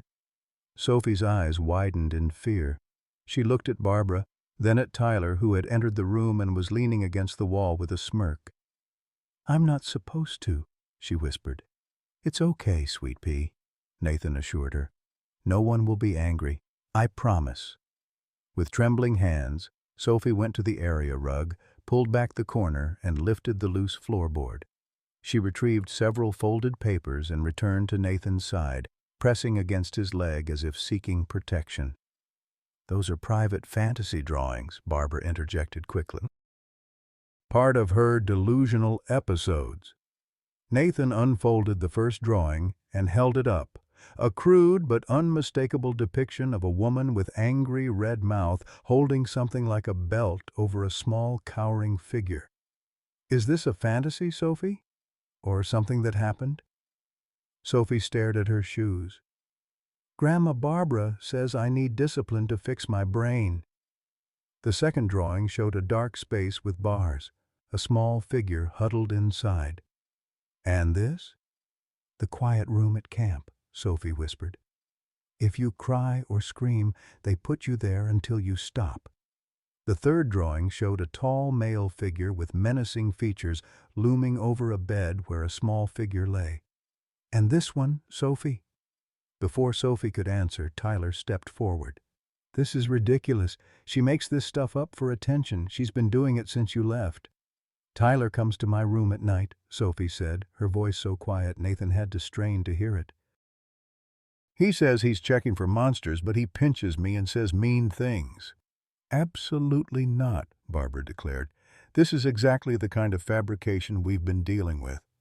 Tyler has been nothing but protective of Sophie. Nathan turned to Melissa, who stood frozen beside Sophie's chair. Melissa, you've seen the bruises. You know these aren't self-inflicted. Melissa's face contorted with internal conflict. I thought. She looked at Barbara, then at Sophie, then back at Barbara. Mother always said discipline was necessary. Of course it is, Barbara stated firmly. Children need boundaries, structure, consequences. I raised you with the same principles, and you turned out perfectly well-adjusted despite your early difficulties. Melissa flinched at the reference to her teenage pregnancy and forced abortion. But the bruises, she said hesitantly. Some of them didn't match falling or tantrums because they were inflicted deliberately, Nathan said. By Barbara, by Tyler, all disguised as treatment for a condition Sophie doesn't have. Dr. Harmon cleared his throat again. These are serious allegations, Major Anderson. Perhaps we should discuss this privately, without upsetting the child further. He reached into his bag and removed a prescription pad. I can prescribe something to help you manage your anxiety and paranoid ideation. Combat-related PTSD often manifests as, I don't have PTSD, Nathan interrupted. I have evidence. Sophie, show them your mother's watch. Sophie reached into her pocket and pulled out Carolyn's digital watch. I recorded the bad things, she said softly, like in spy movies. Barbara's composed facade cracked slightly. What nonsense is this? Sophie figured out how to use her mother's watch to record audio, Nathan explained, taking the device from Sophie's small hand. She's been documenting what happens when I'm not here. He pressed play, and Barbara's voice filled the room. Hold her arms, Tyler. If she struggles, she'll only make it worse for herself. Then Sophie's frightened voice. Please don't, Grandma. I'll be good. The unmistakable sound of a slap followed. Then Sophie's muffled crying. Nathan stopped the recording. The room was silent except for Sophie's quiet sniffling as she pressed herself against his side. This is completely out of context, Barbara finally said, her voice icy. That was a necessary disciplinary moment after Sophie had a violent tantrum. As her grandmother, I have every right to hit a child, Nathan challenged. To let your grandson terrorize her at night? To drug her into compliance and lock her in isolation rooms? You have no idea what you're talking about, Barbara hissed, her refined veneer slipping further. Sophie needs firm handling to prevent her from ending up like her mother, emotionally fragile, mentally unstable. Caroline was neither fragile nor unstable, Nathan countered. She was creative, compassionate, and strong. Everything you're not. Barbara's eyes flashed with genuine anger. Caroline was weak, just like Melissa was before I corrected her, just like Sophie will be if we don't intervene now. She turned to Dr. Harmon. Doctor, I believe we're witnessing an active psychotic episode. Major Anderson clearly presents a danger to himself and others. The paranoid accusations, the combative behavior. The only danger in this room is you, Nathan said calmly. And it stops today. Barbara straightened, regaining her composure. I see reasoning with you is impossible. Dr. Harmon, please note Major Anderson's unstable behavior in your report. We'll need to expedite our custody petition. She turned to Melissa. Come, dear. Bring Sophie. We're leaving until Nathan gets the help he obviously needs. Sophie stays with me, Nathan said firmly. Melissa, Barbara commanded, ignoring Nathan. Now! Melissa stood frozen between her mother and her husband, the weight of a lifetime of conditioning pressing against her newfound awareness. Sophie looked up at her, blue eyes pleading. No, Melissa whispered, then louder. No, Mother. Sophie stays here. Barbara's face registered genuine shock. Excuse me? I said no. Melissa moved to stand beside Nathan and Sophie, physically aligning herself with them. You're hurting her, Mother. You hurt me too, all my life. Don't be ridiculous, Barbara scoffed. Everything I've done has been for your own good. Look at you. Successful, balanced, respected. That wouldn't have happened if I'd let you wallow in emotional weakness. I'm not successful or balanced, Melissa countered, her voice gaining strength. I'm terrified, all the time, of disappointing you. Of being weak, of feeling anything at all. Tyler stepped forward. Mom, stop it. You know what happens when you defy Grandma. Remember what happened last time? The hospital? The medications? Are you threatening to have your mother committed again, Tyler? Nathan asked. He's concerned for her welfare, Barbara interjected smoothly. Melissa has a history of emotional instability and self-destructive behavior. Dr. Harmon has treated her for years. Treated or controlled? Nathan challenged. Dr. Harmon shifted uncomfortably. Mrs. Wilson has always had Melissa's best interests at heart. The therapeutic regimen included drugging her into compliance and threatening psychiatric commitment whenever she showed independence, Nathan finished. Just like you're doing with Sophie now. Barbara's patience visibly snapped. This is absurd. I've devoted my life to fixing this family's weakness. Without me, Melissa would be a teenage mother living in poverty. Without me, Sophie would grow up emotionally crippled like her mother. I am the only one strong enough to make the necessary decisions. The necessary decisions? Nathan repeated. Like forcing Melissa to abort her baby at 17? Like convincing her that art and creativity are diseases? Like physically abusing a 6-year-old child? Sometimes strength requires difficult choices, Barbara declared without remorse. The Wilson women have always been too sensitive, too artistic, too emotional. My mother recognized it in me and corrected it. I recognized it in Melissa and corrected it. Now I'm trying to save Sophie from the same fate, and you're interfering based on some misguided sentimentality. The raw truth of Barbara's worldview hung in the air, a generational abuse cycle disguised as family strength, passing trauma from mother to daughter under the guise of correction and improvement. Sophie doesn't need to be fixed, Nathan said quietly. Neither did Melissa. Neither did you, Barbara.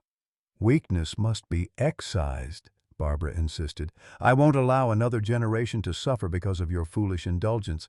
Tyler, get Sophie's things. Dr. Harmon, prepare the emergency custody paperwork. We're implementing the contingency plan. What contingency plan? Melissa asked, her voice shaking. Sophie will be admitted to Restful Pines today, not Wednesday, Barbara declared. Dr. Harmon has arranged for emergency placement based on Major Anderson's erratic behavior and your apparent psychological regression, Melissa. The court will appoint me as temporary guardian pending evaluation. You can't just take her, Nathan objected. Watch me, Barbara replied coldly. Dr. Harmon has already documented Sophie's condition and your unstable response to appropriate treatment recommendations. One call to Judge Hamilton, who I might remind you received significant campaign contributions from the Wilson Family Foundation and will have an emergency custody order within the hour. Even Judge Hamilton might hesitate when he sees this evidence, Nathan said, gesturing to Sophie's drawings in the watch. Barbara's smile was chilling. Evidence can disappear, Nathan. Recordings can be deleted. Children's drawings prove nothing, and a decorated soldier with potential PTSD making wild accusations about a respected community leader? Who do you think people will believe? I think they'll believe me, came a new voice from the doorway to the study. Diana Chen from Child Protective Services stepped into the room, her ID badge clearly visible, a digital recorder in her hand. I've heard and recorded this entire conversation, Mrs. Wilson. Including your admission of physical abuse, your plans to falsify medical necessity for institutional placement, and your threat to use judicial influence to circumvent proper procedure. Barbara's face went blank with shock. Who are you? How dare you enter my daughter's home without permission? I'm here at Major Anderson's invitation, Chen replied calmly, and I have witnessed enough to justify emergency protective action. She turned to Sophie. Hi, Sophie. My name is Diana. I'm here to make sure you're safe. Sophie regarded her warily from Nathan's side. Are you going to take me to the quiet room? Chen's expression softened. No, sweetheart. No one is taking you to any quiet room. Ever again. This is outrageous, Barbara sputtered. A complete violation of privacy and family autonomy. Your attorney will be very busy, Chen interrupted. Physical abuse, medical neglect, psychological maltreatment, conspiracy to commit fraud on the court. These are serious allegations, Mrs. Wilson, and based on what I've witnessed, they appear to be substantiated. She turned to Dr. Harmon, whose clinical detachment had given way to nervous fidgeting. "Doctor, I'd like to see Sophie's complete medical records, including the diagnostic criteria you used to prescribe psychotropic medications to a 6-year-old child." The treatment plan was developed in consultation with Mrs. Wilson, who has been instrumental in Sophie's care, Harmon replied, sweat beading on his forehead. "So you prescribed powerful psychiatric medications to a child based on a grandmother's request, not on clinical evaluation?" Chen clarified. There were behavioral observations," Harmon stammered, "provided by Mrs. Wilson and Tyler, not by direct clinical assessment," Chen noted. "The Texas Medical Board will be very interested in your prescribing practices, Doctor." Barbara's shock transformed into calculated control. "This is all a misunderstanding. I've only ever wanted what's best for Sophie. If my methods seem strict, it's only because I understand the challenges she faces as a sensitive child in a harsh world." "Save it for the judge," Chen advised. "Right now, my priority is ensuring Sophie's immediate safety." She turned to Nathan. "Based on my observations and the evidence presented, I believe Sophie is safe in your custody, Major Anderson.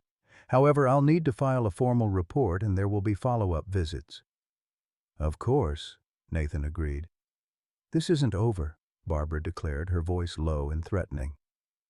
"I have resources, connections. One social worker with a recorder won't change that." "You're right about one thing," Chen replied evenly. "This isn't over." "But your resources and connections may not be as helpful when the FBI gets involved." "The FBI?" Barbara scoffed. "Don't be ridiculous. Crossing state lines to place a child in an unlicensed facility under fraudulent medical pretenses, that's federal territory, Mrs. Wilson." Chen turned to Tyler. "And as for you, young man, allegations of inappropriate contact with a minor are taken very seriously." Tyler's face drained of color. "I didn't." "She's making it up." "The investigation will determine that," Chen said firmly.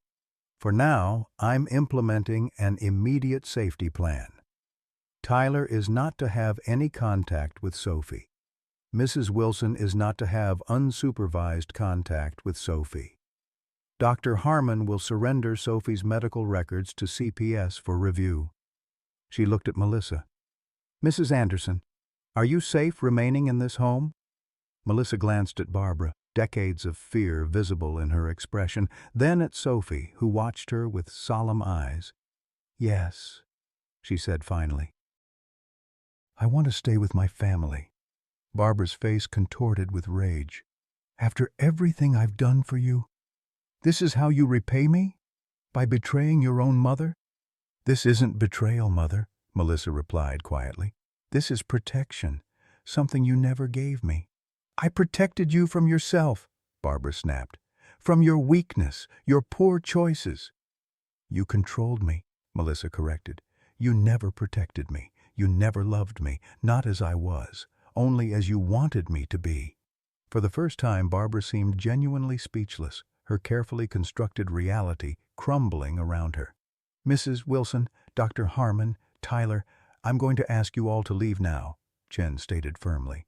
"A formal investigation will begin immediately. You'll be contacted with further instructions." "This is my daughter's house," Barbara objected. "You have no authority to remove me." "Actually, she does," came another voice from the doorway. Mark Sullivan stood there, badge visible, accompanied by 2 uniformed officers. Diana called for backup when she heard what was happening. "Mrs. Wilson, we can do this the easy way, with you leaving voluntarily, or the hard way, with you leaving in handcuffs after being charged with interfering with a CPS investigation." Barbara looked from Mark to Diana to Nathan, calculating her options. Finally, she straightened her spine and adjusted her pearl necklace. "This temporary victory will cost you dearly, Nathan. I hope you're prepared for what comes next." "Just leave, Barbara," Nathan replied evenly. "Sophie's safety isn't negotiable." As Barbara swept toward the door, she paused beside Melissa. "When this falls apart, and it will, don't come crying to me. You've chosen your path." After the door closed behind Barbara, Tyler, and Dr. Harmon, the house fell into a profound silence. Sophie remained pressed against Nathan's side, her small body gradually relaxing as she realized the immediate threat had passed. "What happens now?" Melissa asked, her voice uncertain. "Now," Diana Chen replied, "we make sure Sophie is safe, and we begin the process of healing."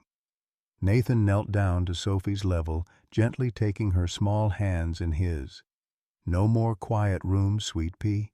No more hiding your drawings. No more being afraid." Sophie's blue eyes, so like her mother's, searched his face. "Promise?" "I promise," Nathan said firmly. "From now on, we protect each other. Always." For the first time since his return, Sophie threw her arms around his neck in a real hug, not the careful, tentative embraces she'd offered before, but the wholehearted hug of a child who finally felt safe. Over Sophie's shoulder, Nathan's eyes met Melissa's.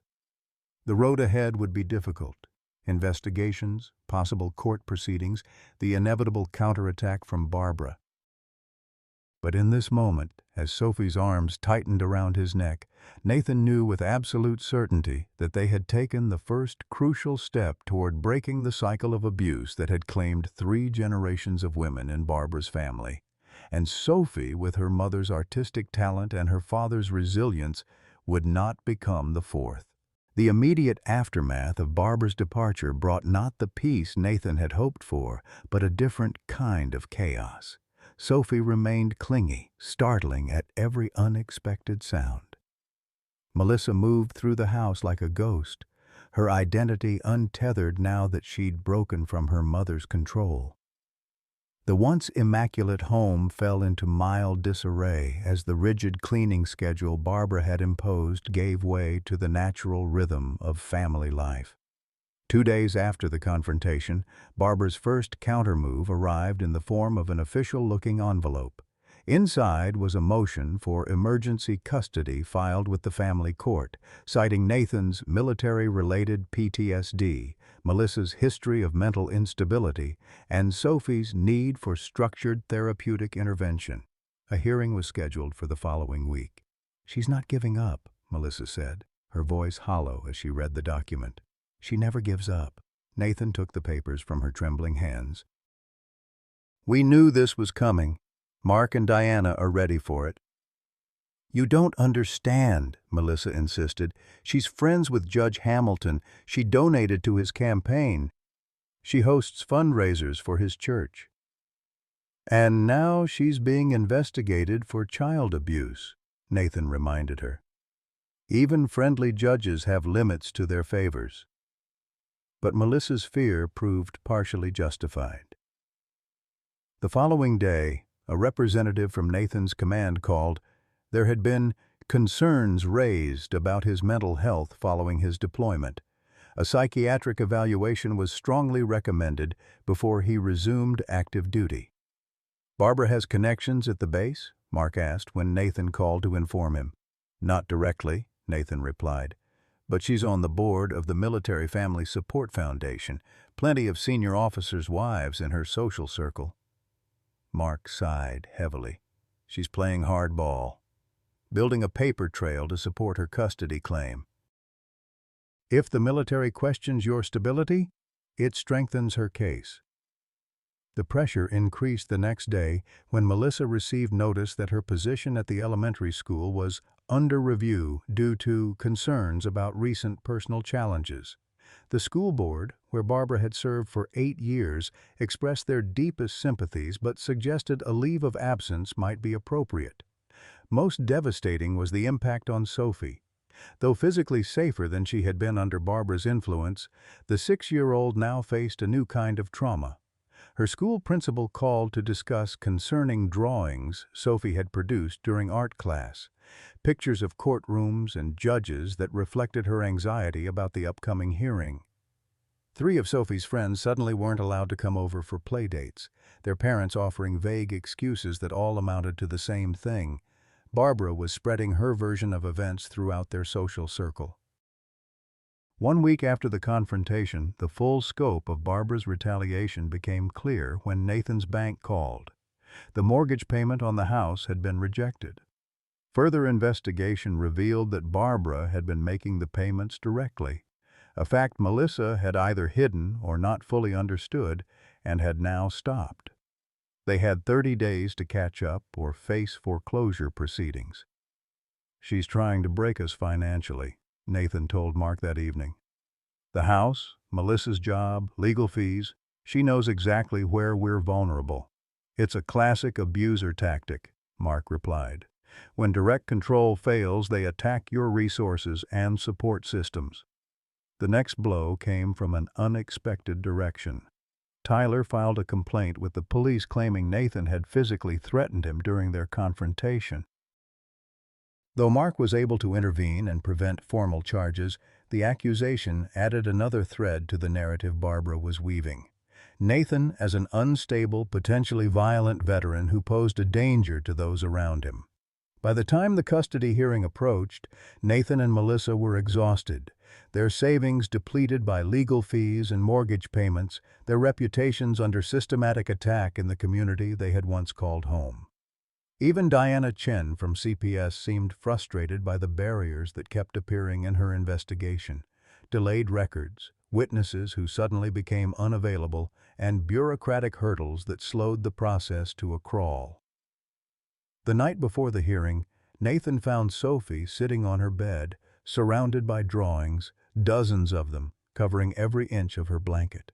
In each one, a small girl stood between two groups of adults, their faces etched with anger, their hands reaching for her. "I don't want to go to court," Sophie whispered when she saw Nathan in the doorway. "Grandma Barbara will be there." Nathan sat beside her, careful not to disturb the artwork. "Yes, she will. But so will I. And Ms. Diana. And our lawyer. We won't let anyone take you away, sweet pea." Sophie's small fingers traced the outline of one of the drawings. "Tyler says Grandma always wins. He says judges do whatever she wants." "Tyler says a lot of things that aren't true," Nathan reminded her gently. "But what if the judge believes her?" Sophie's voice trembled. "What if they send me to the quiet room again?" Nathan gathered his daughter into his arms, feeling her thin shoulders shake with silent tears. "Listen to me, Sophie. No matter what happens in that courtroom, no matter what anyone says or decides, I will always find you. I will always bring you home. Always." The family courtroom was smaller than Nathan had imagined, more administrative than imposing. Judge Hamilton, a thin man with wire-rimmed glasses and a permanent frown, surveyed the assembled parties with the weariness of someone who had seen too many families destroy themselves. Barbara sat at one table with her attorney, a sharp-featured woman in an expensive suit. Her silver hair was perfectly styled, her makeup flawless, her expression one of pained concern, the worried grandmother forced to take drastic action for a beloved grandchild's welfare. Tyler sat behind her, his usual smirk replaced by a somber, respectful demeanor clearly practiced for the occasion. Nathan and Melissa occupied the opposite table with their attorney, Laura Bennett, a former prosecutor who specialized in family cases involving abuse. Diana Chen sat directly behind them, her case files neatly arranged, her expression professionally neutral. "This is a hearing to determine temporary custody arrangements for Sophie Caroline Anderson, age 6, Judge Hamilton began. "I've reviewed the filings from both parties. Given the nature of the allegations, I'll hear brief statements before rendering my decision." Barbara's attorney rose first. "Your Honor, this is a straightforward matter of a child's safety and welfare. Mrs. Wilson has provided substantial evidence that her granddaughter is suffering from inadequate supervision and potentially harmful parenting practices. Major Anderson's recent military deployment has left him with symptoms consistent with PTSD, including paranoia and aggressive behavior. Mrs. Anderson has a documented history of mental health challenges that impact her parenting capacity. Mrs. Wilson seeks temporary custody while both parents receive the professional help they clearly need. Laura Bennett stood next. Your Honor, this case is indeed about Sophie's safety.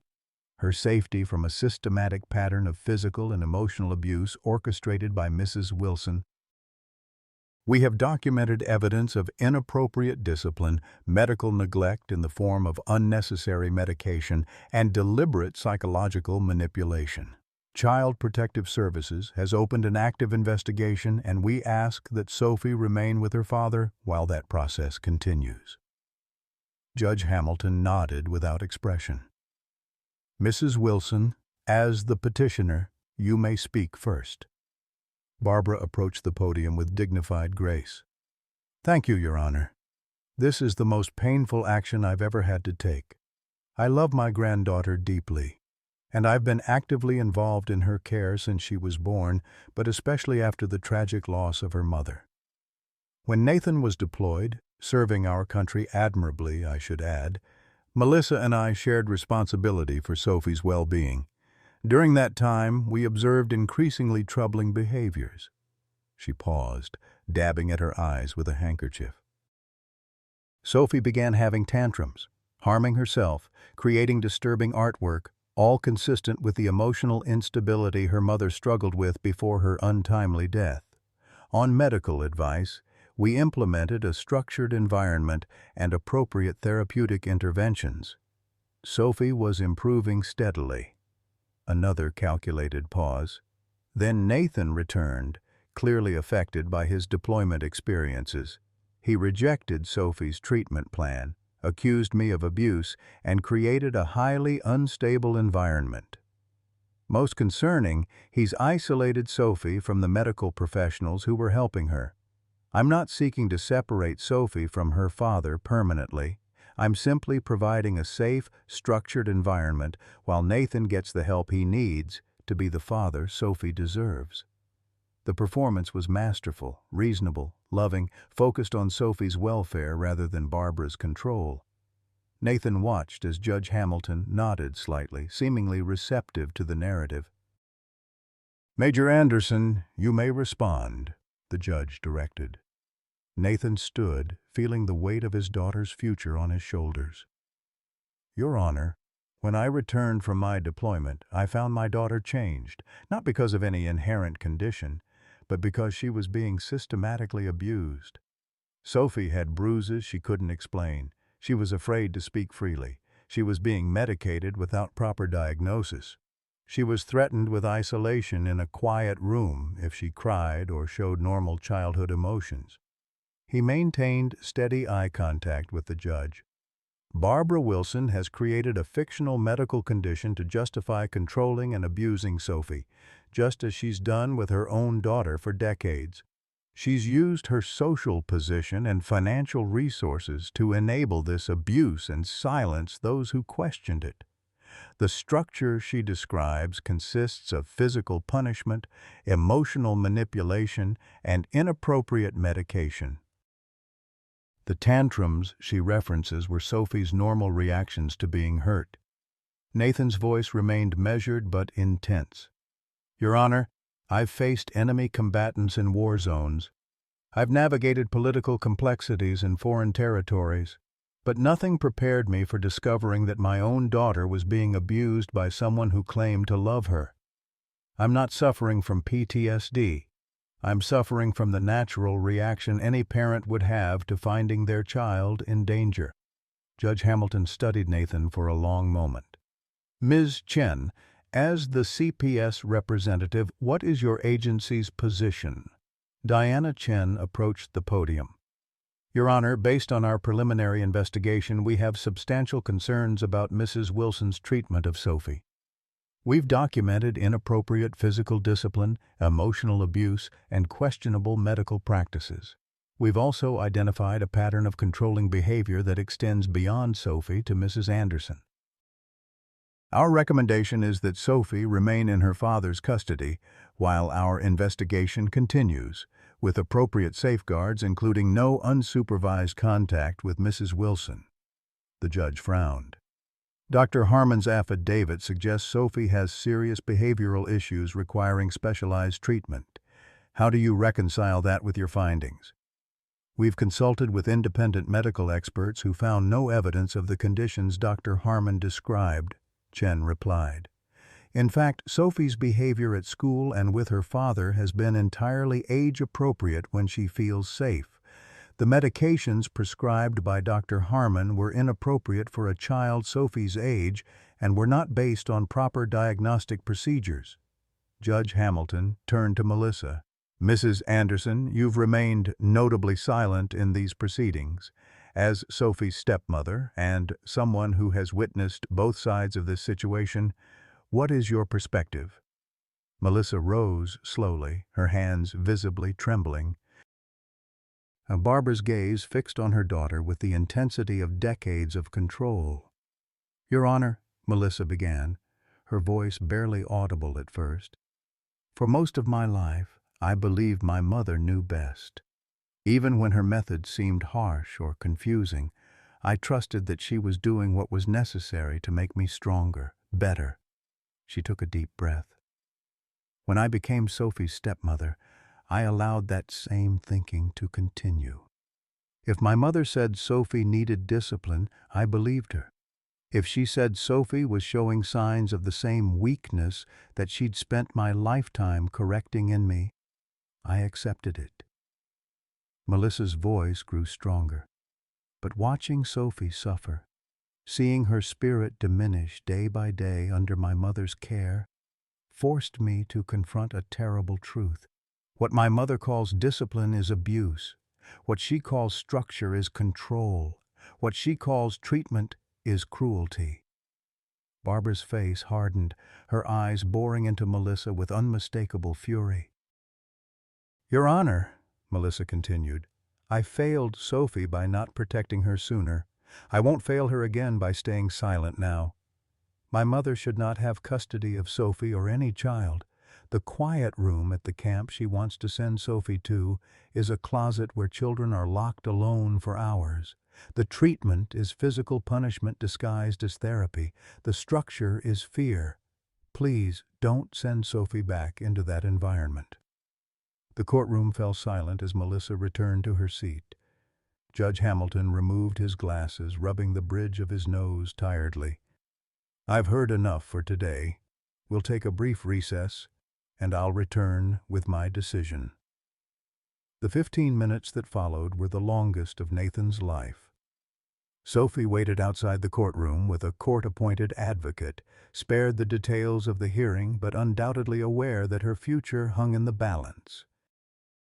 Nathan paced the corridor, unable to sit still, while Melissa remained frozen in her chair, avoiding Barbara's glacial stare from across the room. When Judge Hamilton returned, his expression gave nothing away. This is a troubling case with serious allegations on both sides, he began. My primary concern, as always, is the welfare of the child. He shuffled the papers before him.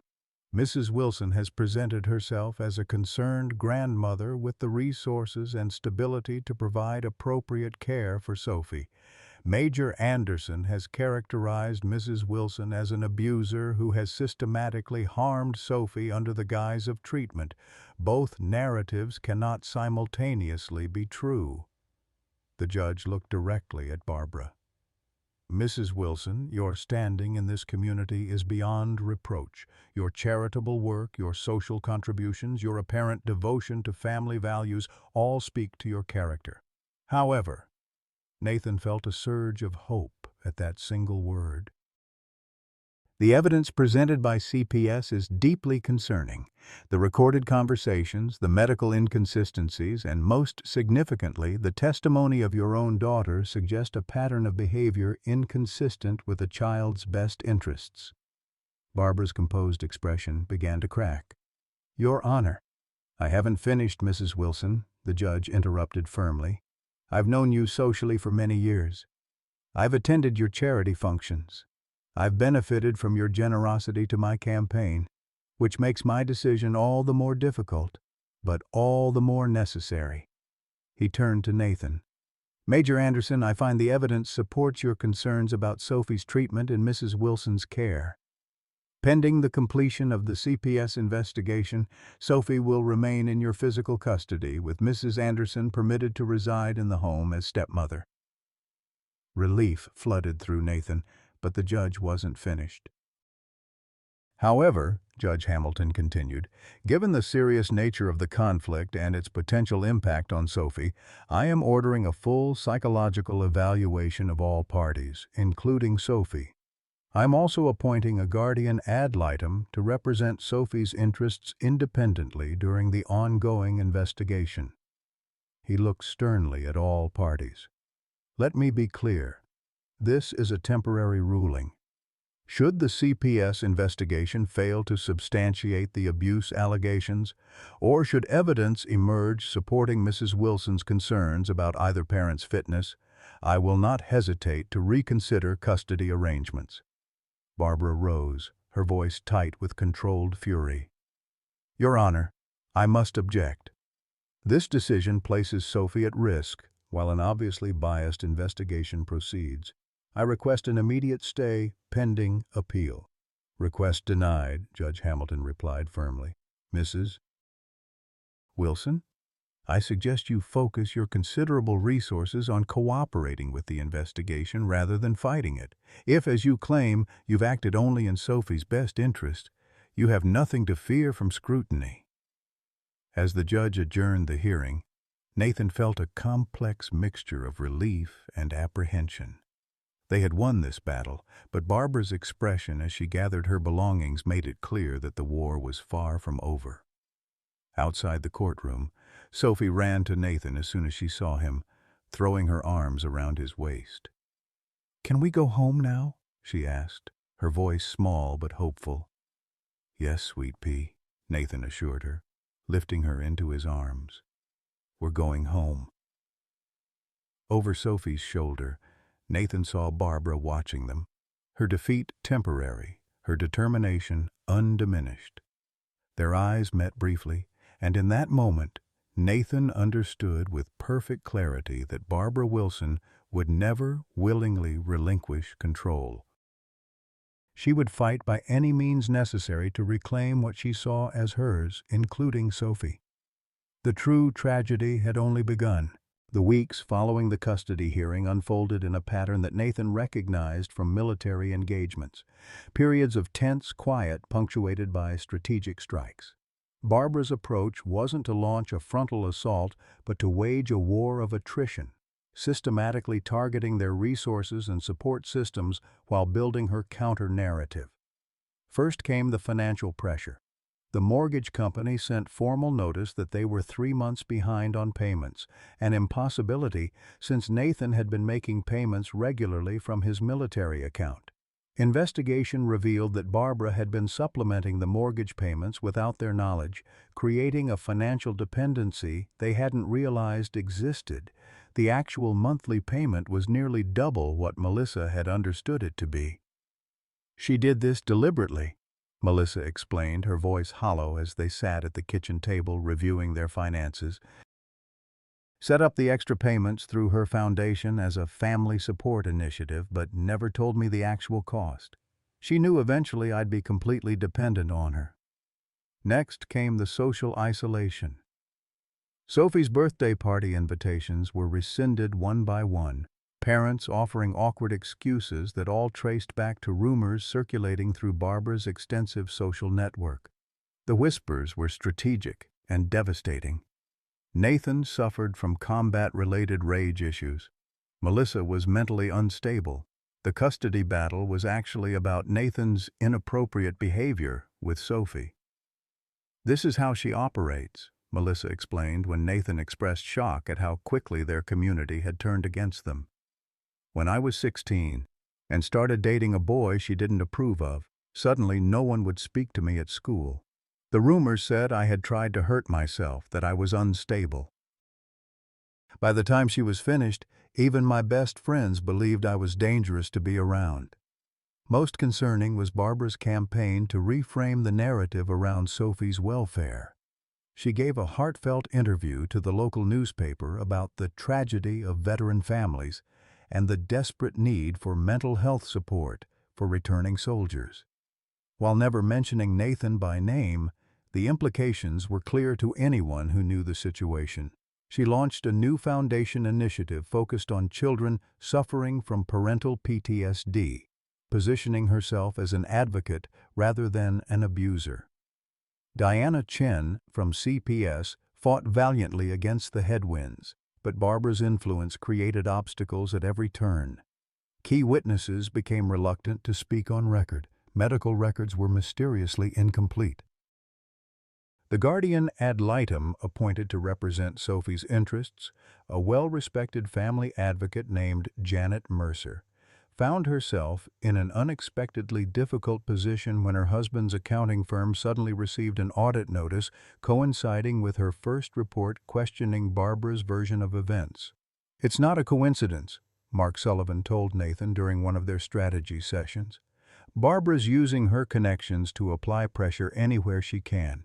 She's trying to exhaust you, financially, emotionally, legally, until you give in just to make it stop." The psychological warfare extended to Sophie herself. Though Barbara was prohibited from unsupervised contact, she sent elaborate gifts that arrived almost daily: toys, clothes, books, each accompanied by notes emphasizing how much Grandma missed her and how sad it was that grown-up problems were keeping them apart. The transparent manipulation worried Nathan, but refusing the gifts would only reinforce Barbara's narrative that he was alienating Sophie from her grandmother. Most distressing was the impact on Sophie's recovery. Initially, she had shown signs of improvement, laughing more freely, drawing without fear, sleeping through the night. But as the pressure from Barbara increased, Sophie's anxiety returned. She began having nightmares about the quiet room, waking up screaming that Tyler was in her closet. During a scheduled supervised visit with Barbara, she became so distraught that the court-appointed monitor had to end the meeting early. She said Grandma whispered to her when the monitor wasn't looking. Nathan told Dr. Sarah Lawrence, the child psychologist who had been working with Sophie. Something about how this will all be fixed soon, and remember what happens to tattletales. Dr. Lawrence's expression was grave. Unfortunately, without audio recording of the visit, it's one person's word against another's, and Barbara Wilson is very careful about how she presents herself to authorities. "So she can keep threatening Sophie as long as she does it carefully?" Nathan asked, frustration evident in his voice. "The system isn't designed to catch sophisticated psychological abuse," Dr. Lawrence acknowledged. "It's looking for bruises, broken bones, severe neglect, not the subtle intimidation Barbara specializes in." The turning point came unexpectedly, from a direction none of them had anticipated. Nearly 2 months after the initial custody hearing, Mark called Nathan with startling news. "We've got something," he said, his voice tight with controlled excitement.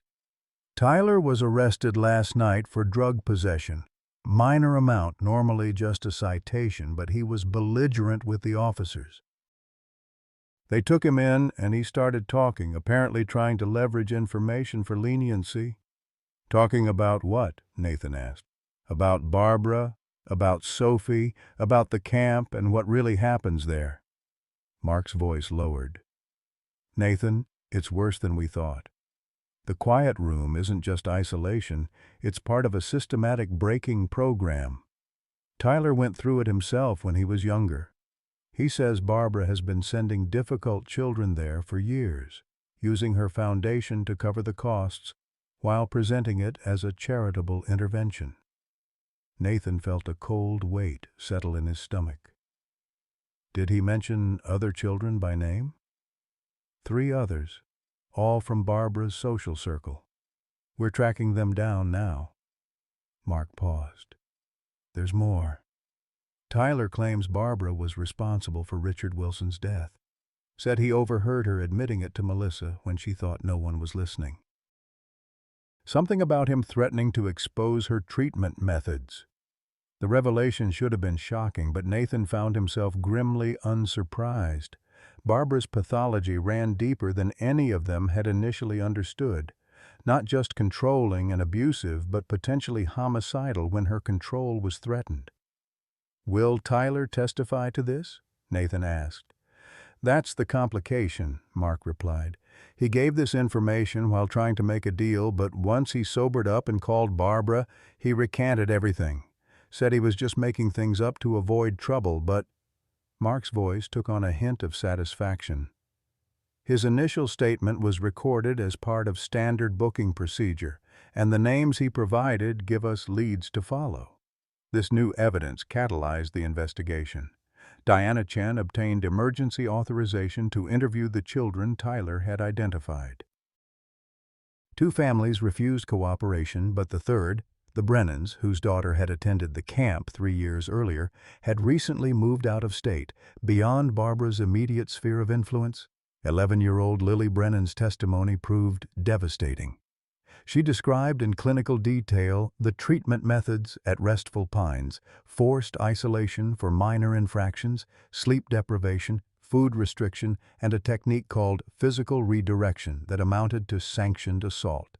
Most damningly, she identified Barbara as a regular presence who personally oversaw the treatment of certain children, including herself.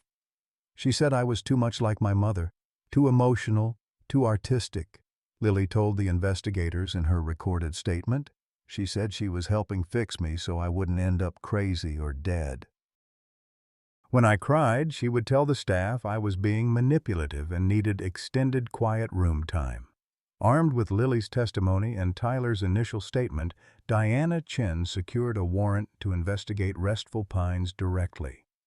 What they found confirmed their worst fears: an unlicensed facility operating under the guise of a spiritual retreat, with documentation of dozens of children subjected to abusive behavioral modification techniques. Barbara's name appeared throughout the records as both a financial supporter and a treatment consultant. The most crucial discovery was a set of files labeled Wilson Protocol Candidates, children identified by Barbara as needing intervention, complete with her personal notes about their weaknesses and correction plans. Sophie's file was among them, containing detailed instructions for breaking her attachment to art and creative expression, which Barbara had identified as the root of her emotional instability. This evidence, combined with the testimony from Lily Brennan and the initial statement from Tyler, was finally enough to shift the legal momentum. Judge Hamilton, confronted with documentation he couldn't ignore, issued an expanded protective order prohibiting Barbara from any contact with Sophie, supervised or otherwise. The district attorney's office opened a formal investigation into Restful Pines and Barbara's involvement in potentially criminal child abuse.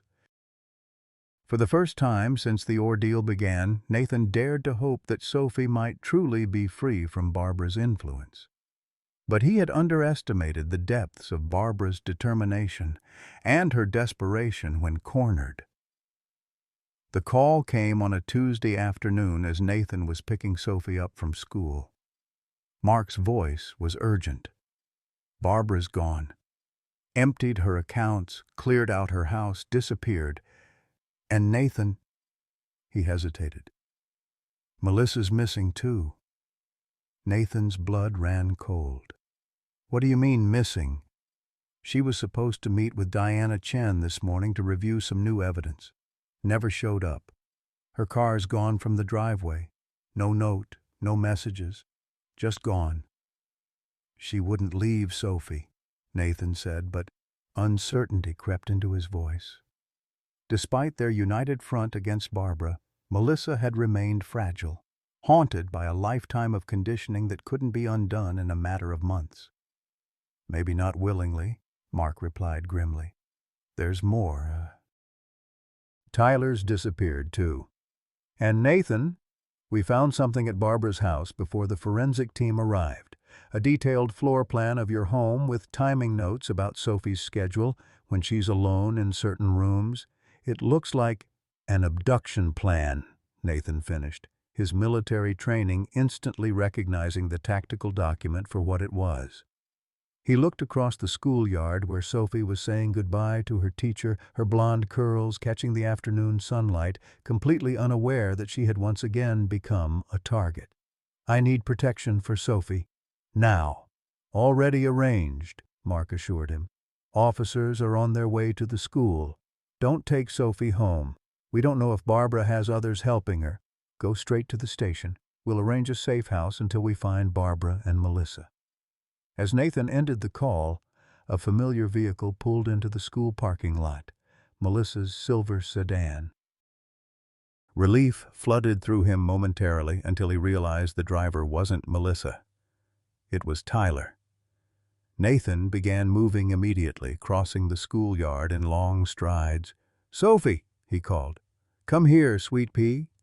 Sophie looked up, smiling when she saw him, but her attention was divided. She had also spotted the familiar car. "Is that Melissa?" she asked, taking a step toward the parking lot. "No," Nathan said firmly, reaching for her hand. "We need to go, Sophie, right now."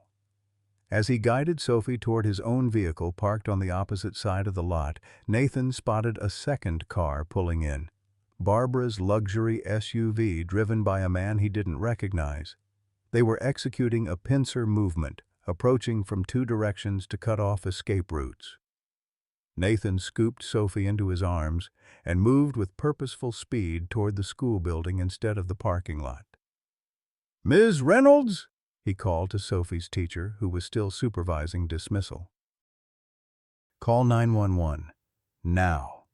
Jennifer Reynolds took one look at Nathan's face and the approaching vehicles and immediately understood the situation. She pulled out her phone while ushering other children back toward the building. "What's happening, Daddy?" Sophie asked, her small arms tightening around his neck as she sensed his tension. "We're going to play a hiding game," Nathan replied, keeping his voice calm despite the adrenaline surging through his system. "Like hide and seek, but very quiet." Inside the school, the administrative staff responded quickly to Jennifer's urgent explanation. The principal initiated lockdown procedures, while the school resource officer, a retired police sergeant named Bill Jenkins, positioned himself at the main entrance. "Military?" Jenkins asked Nathan with the shorthand recognition of one professional identifying another. "Special Forces," Nathan confirmed. "2 vehicles, at least 3 hostiles. Attempting child abduction." "Police en route." Jenkins nodded, processing the information efficiently.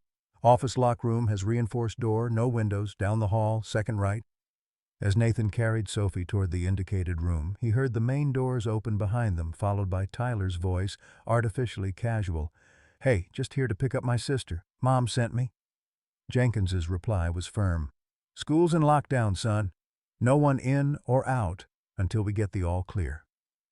Nathan didn't wait to hear more, focusing on getting Sophie to safety. The office lock room was small but secure, designed as a refuge during the active shooter drills that had become a tragic necessity in American schools. Once inside with Sophie, Nathan sent a quick text to Mark with their location and status. "Daddy, is Grandma Barbara trying to take me away?" Sophie asked, her voice small but surprisingly steady. Nathan considered lying to protect her, but decided that in this moment truth was the better shield. "Yes, sweet pea. But she won't succeed. The police are coming, and we're safe in here." Sophie's blue eyes held a wisdom beyond her years. "She told me she would find a way to fix things. That's what she whispered to me during the visit." Outside the lock room, they could hear raised voices, then the distinctive sound of the school fire alarm, an evacuation attempt, trying to flush them out of hiding. "Clever," Nathan murmured. "But predictable." The school phone in the lock room rang. Nathan answered cautiously.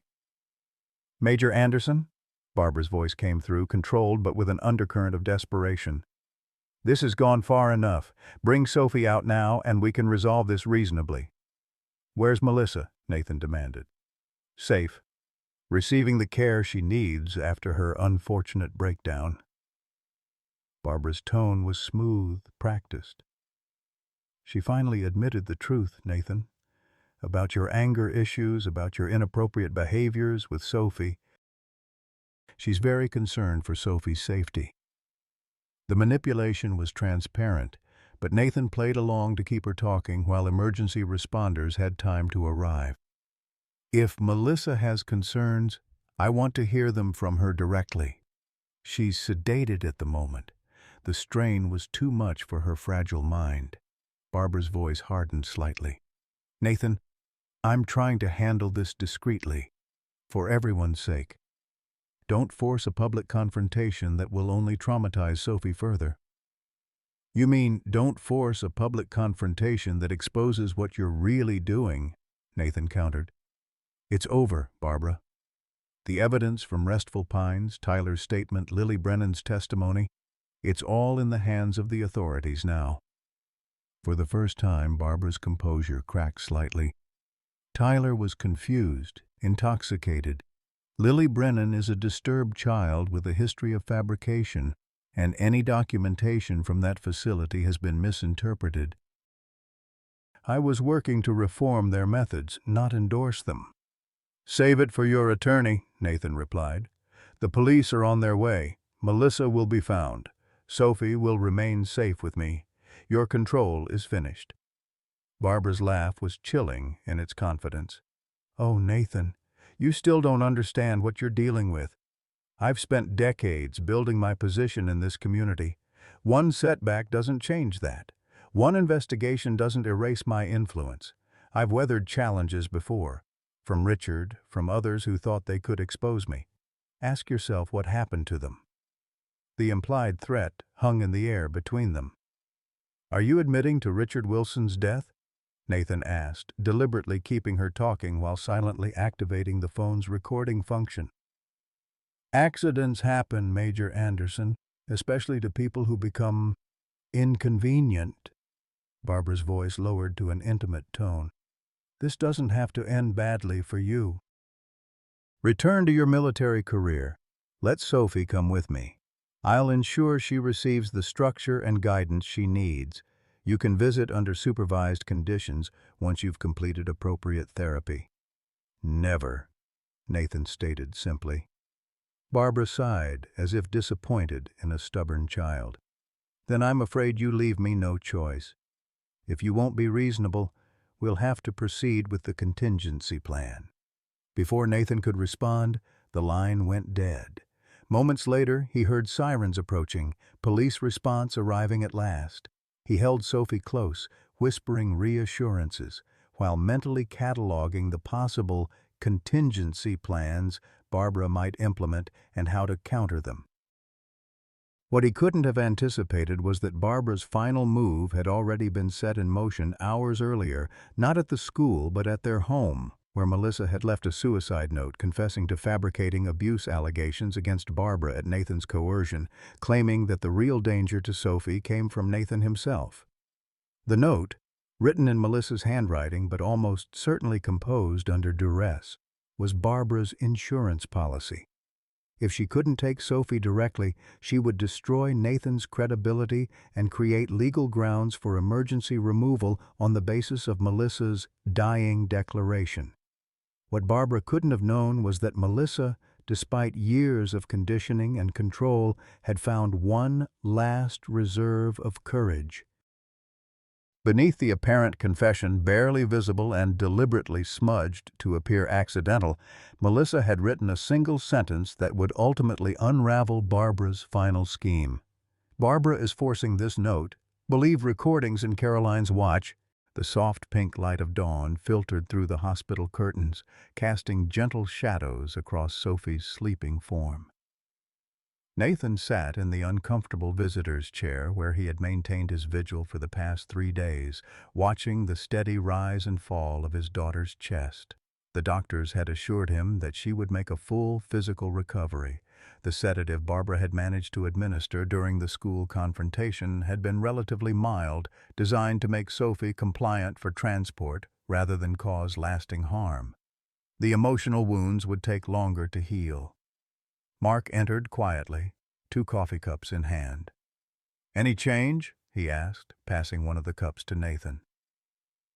"She woke up for a little while around 4 a.m., Nathan replied, his voice rough from exhaustion. "Asked about Melissa. I didn't know what to tell her." Mark nodded grimly. "The search teams are covering the lake area now. Barbara's boat was found drifting near the southern shore. No sign of either of them yet." The events of the past 72 hours had unfolded with the chaotic intensity of a tactical operation gone wrong. After the standoff at the school, Barbara had vanished, taking the sedated Melissa with her. The suicide note left at the house had initially created exactly the confusion Barbara had intended, until Nathan remembered Caroline's watch, the recording device Sophie had used to document her abuse. The watch had contained not only Sophie's recordings but new ones made by Melissa in the hours before her disappearance. Audio of Barbara threatening her, forcing her to write the suicide note, detailing her plan to take Sophie and disappear to a property she owned in South America. Most damningly, Barbara had boasted about how she had solved the Richard problem when he threatened to expose her treatment of Melissa and other children. The recordings had transformed the investigation from a contentious custody dispute into a multi-jurisdiction manhunt for kidnapping and potential homicide.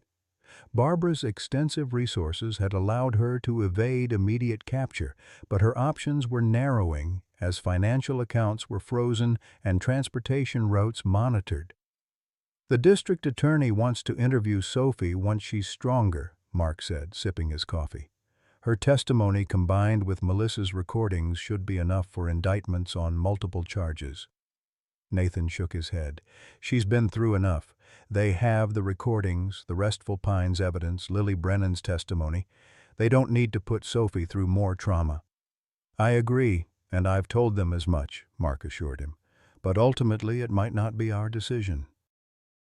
"If Barbara is found," he hesitated, clearly choosing his words carefully, "in a condition to stand trial, Sophie may be called as a witness."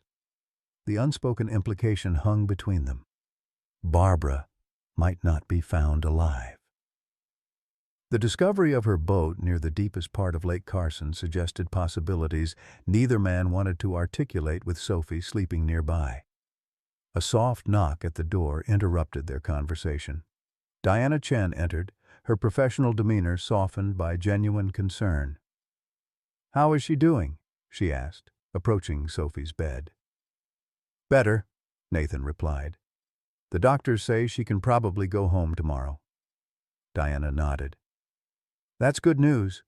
I've arranged for Dr. Lawrence to continue her sessions at your home initially, so Sophie doesn't have to travel."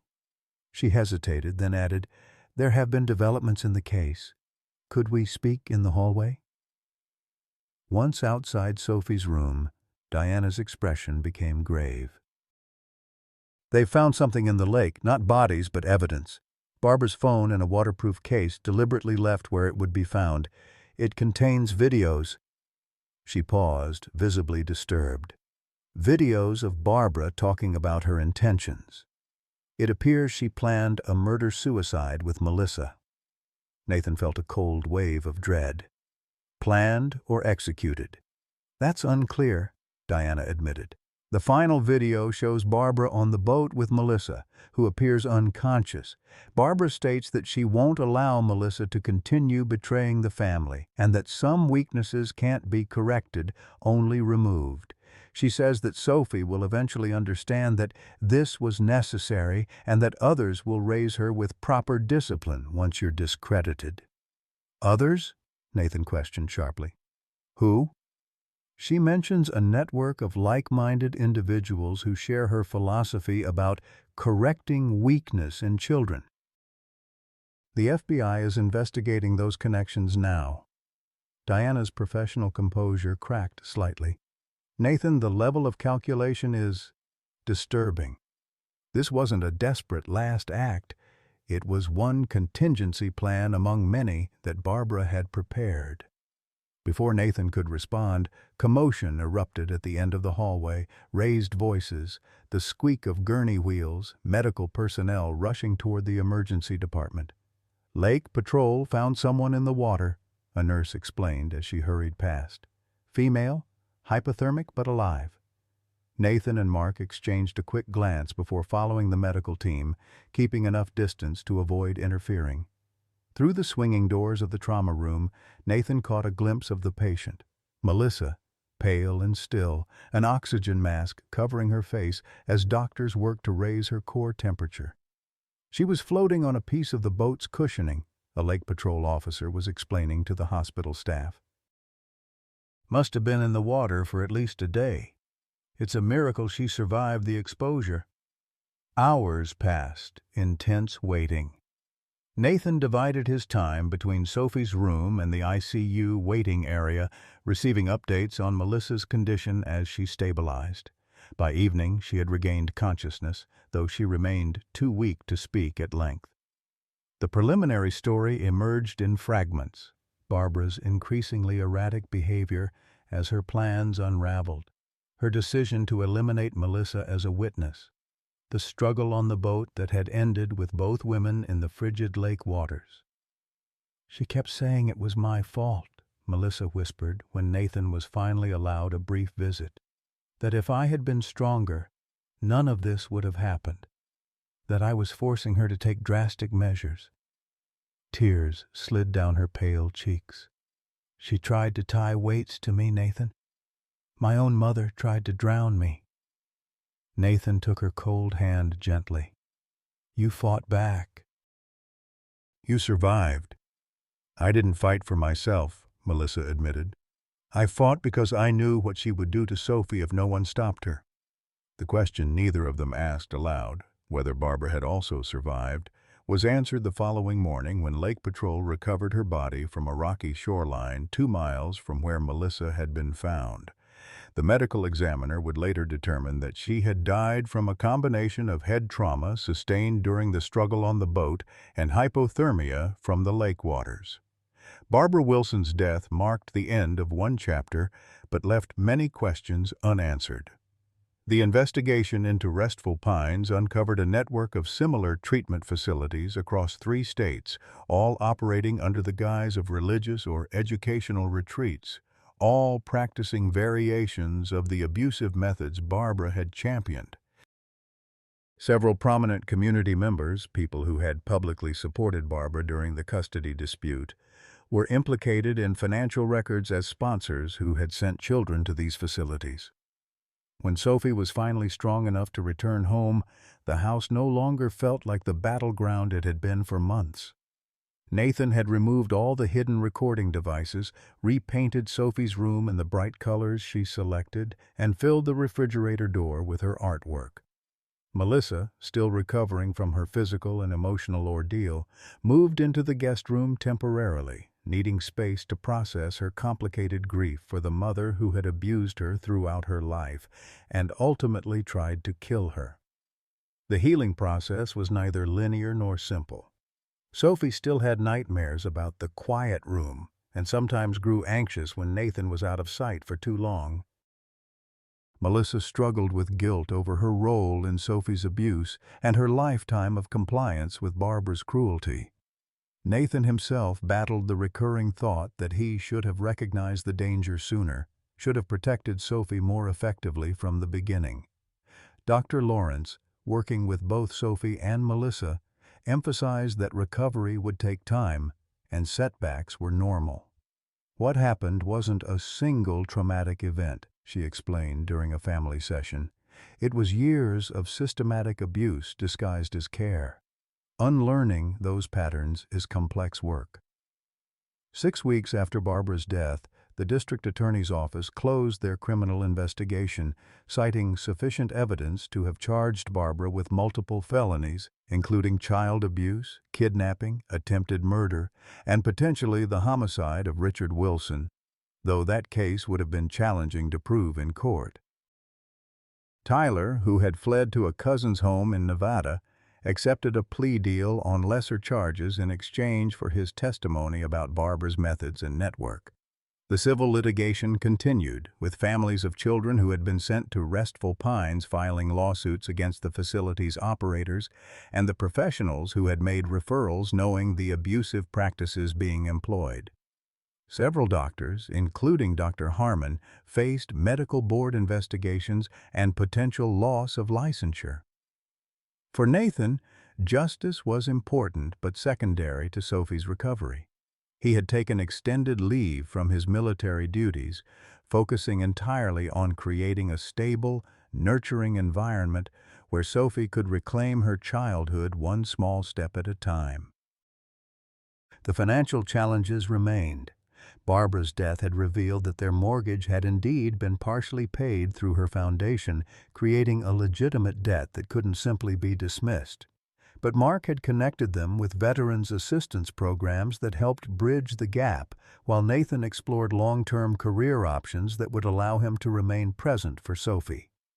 Melissa's recovery followed its own path. After initially planning to move out once she was physically stronger, she instead began taking a more active role in Sophie's care as her confidence gradually rebuilt. The relationship between Melissa and Sophie transformed slowly from the fearful compliance Barbara had enforced to something more genuine, not quite mother and daughter yet, but a growing bond based on shared experience and mutual protection. "I want to try again," Melissa told Nathan one evening as they sat on the back porch, watching Sophie draw at the picnic table in the yard.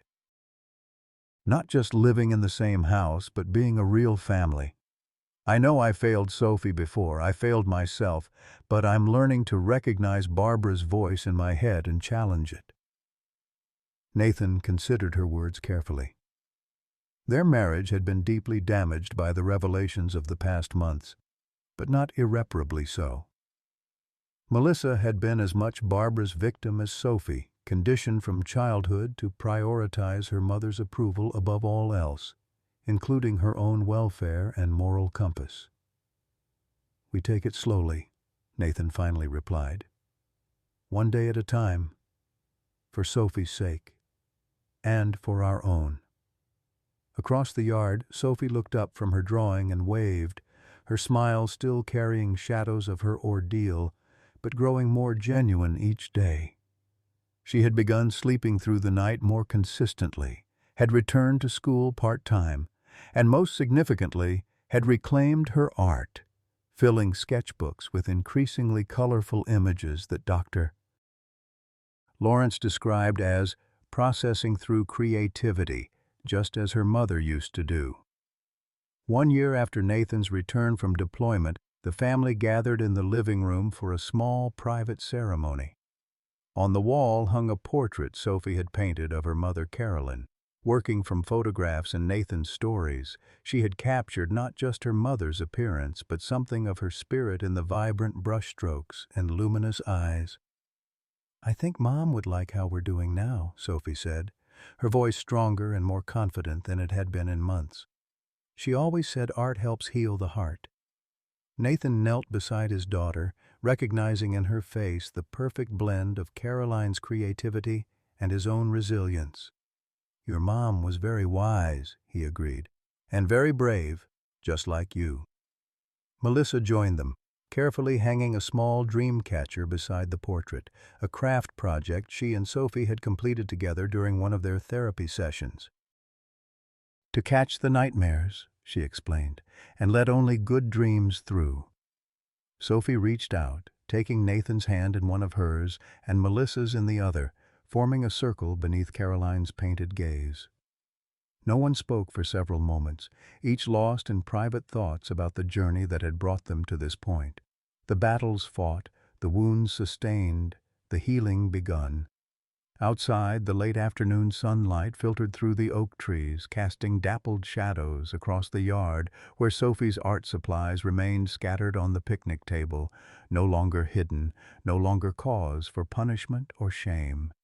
A gentle breeze stirred the wind chimes Caroline had hung years ago, chimes that Barbara had taken down as too chaotic, but Nathan had restored to their place on the porch. The musical notes drifted through the open window, a reminder that some things, once broken, could be mended. Not perfectly, not without scars, but with an authenticity that honored both the damage and the healing. "We're going to be okay," Sophie said, with the simple certainty of a child who has survived the unimaginable and found strength she never knew she possessed. It wasn't a question seeking reassurance, but a declaration of hard-won truth. Nathan looked at his daughter. This remarkable 6-year-old who had endured Barbara's systematic abuse faced down her fears and emerged with her spirit intact and knew that she was right. The road ahead would have its challenges, but the shadows were receding, making way for light. "Yes, sweet pea," he affirmed, squeezing her small hand gently. "We're going to be okay." And for the first time since his return, Nathan believed it completely. Dear friends, in sharing Major Nathan and little Sophie's journey, I'm reminded that it's never too late for healing to begin. Many of us in our wisdom years know what it means to witness suffering in those we love, to feel powerless against systems that fail the vulnerable. Yet Nathan's story shows us that courage isn't the absence of fear, but action in its presence. Like many of you who've stood up for children and grandchildren against impossible odds, Nathan refused to let Sophie's spirit be broken. His military training taught him strategy, but his father's heart taught him persistence. Remember, the greatest legacy we leave isn't in our achievements, but in the lives we protect and nurture. Perhaps you, too, have fought battles for loved ones that no one else could see, or stood alone against those who misused authority. Sophie's healing reminds us that even after the darkest storms, art, love, and family can restore what was damaged. The portrait she painted of her mother represents what we all hope to build: bridges between generations, connections that survive even death. What battle have you fought for someone you loved that changed you both forever? Or what creative expression helped you heal from your own invisible wounds? Please share your wisdom in the comments below. Our shared stories become lanterns lighting the way for others still finding their path.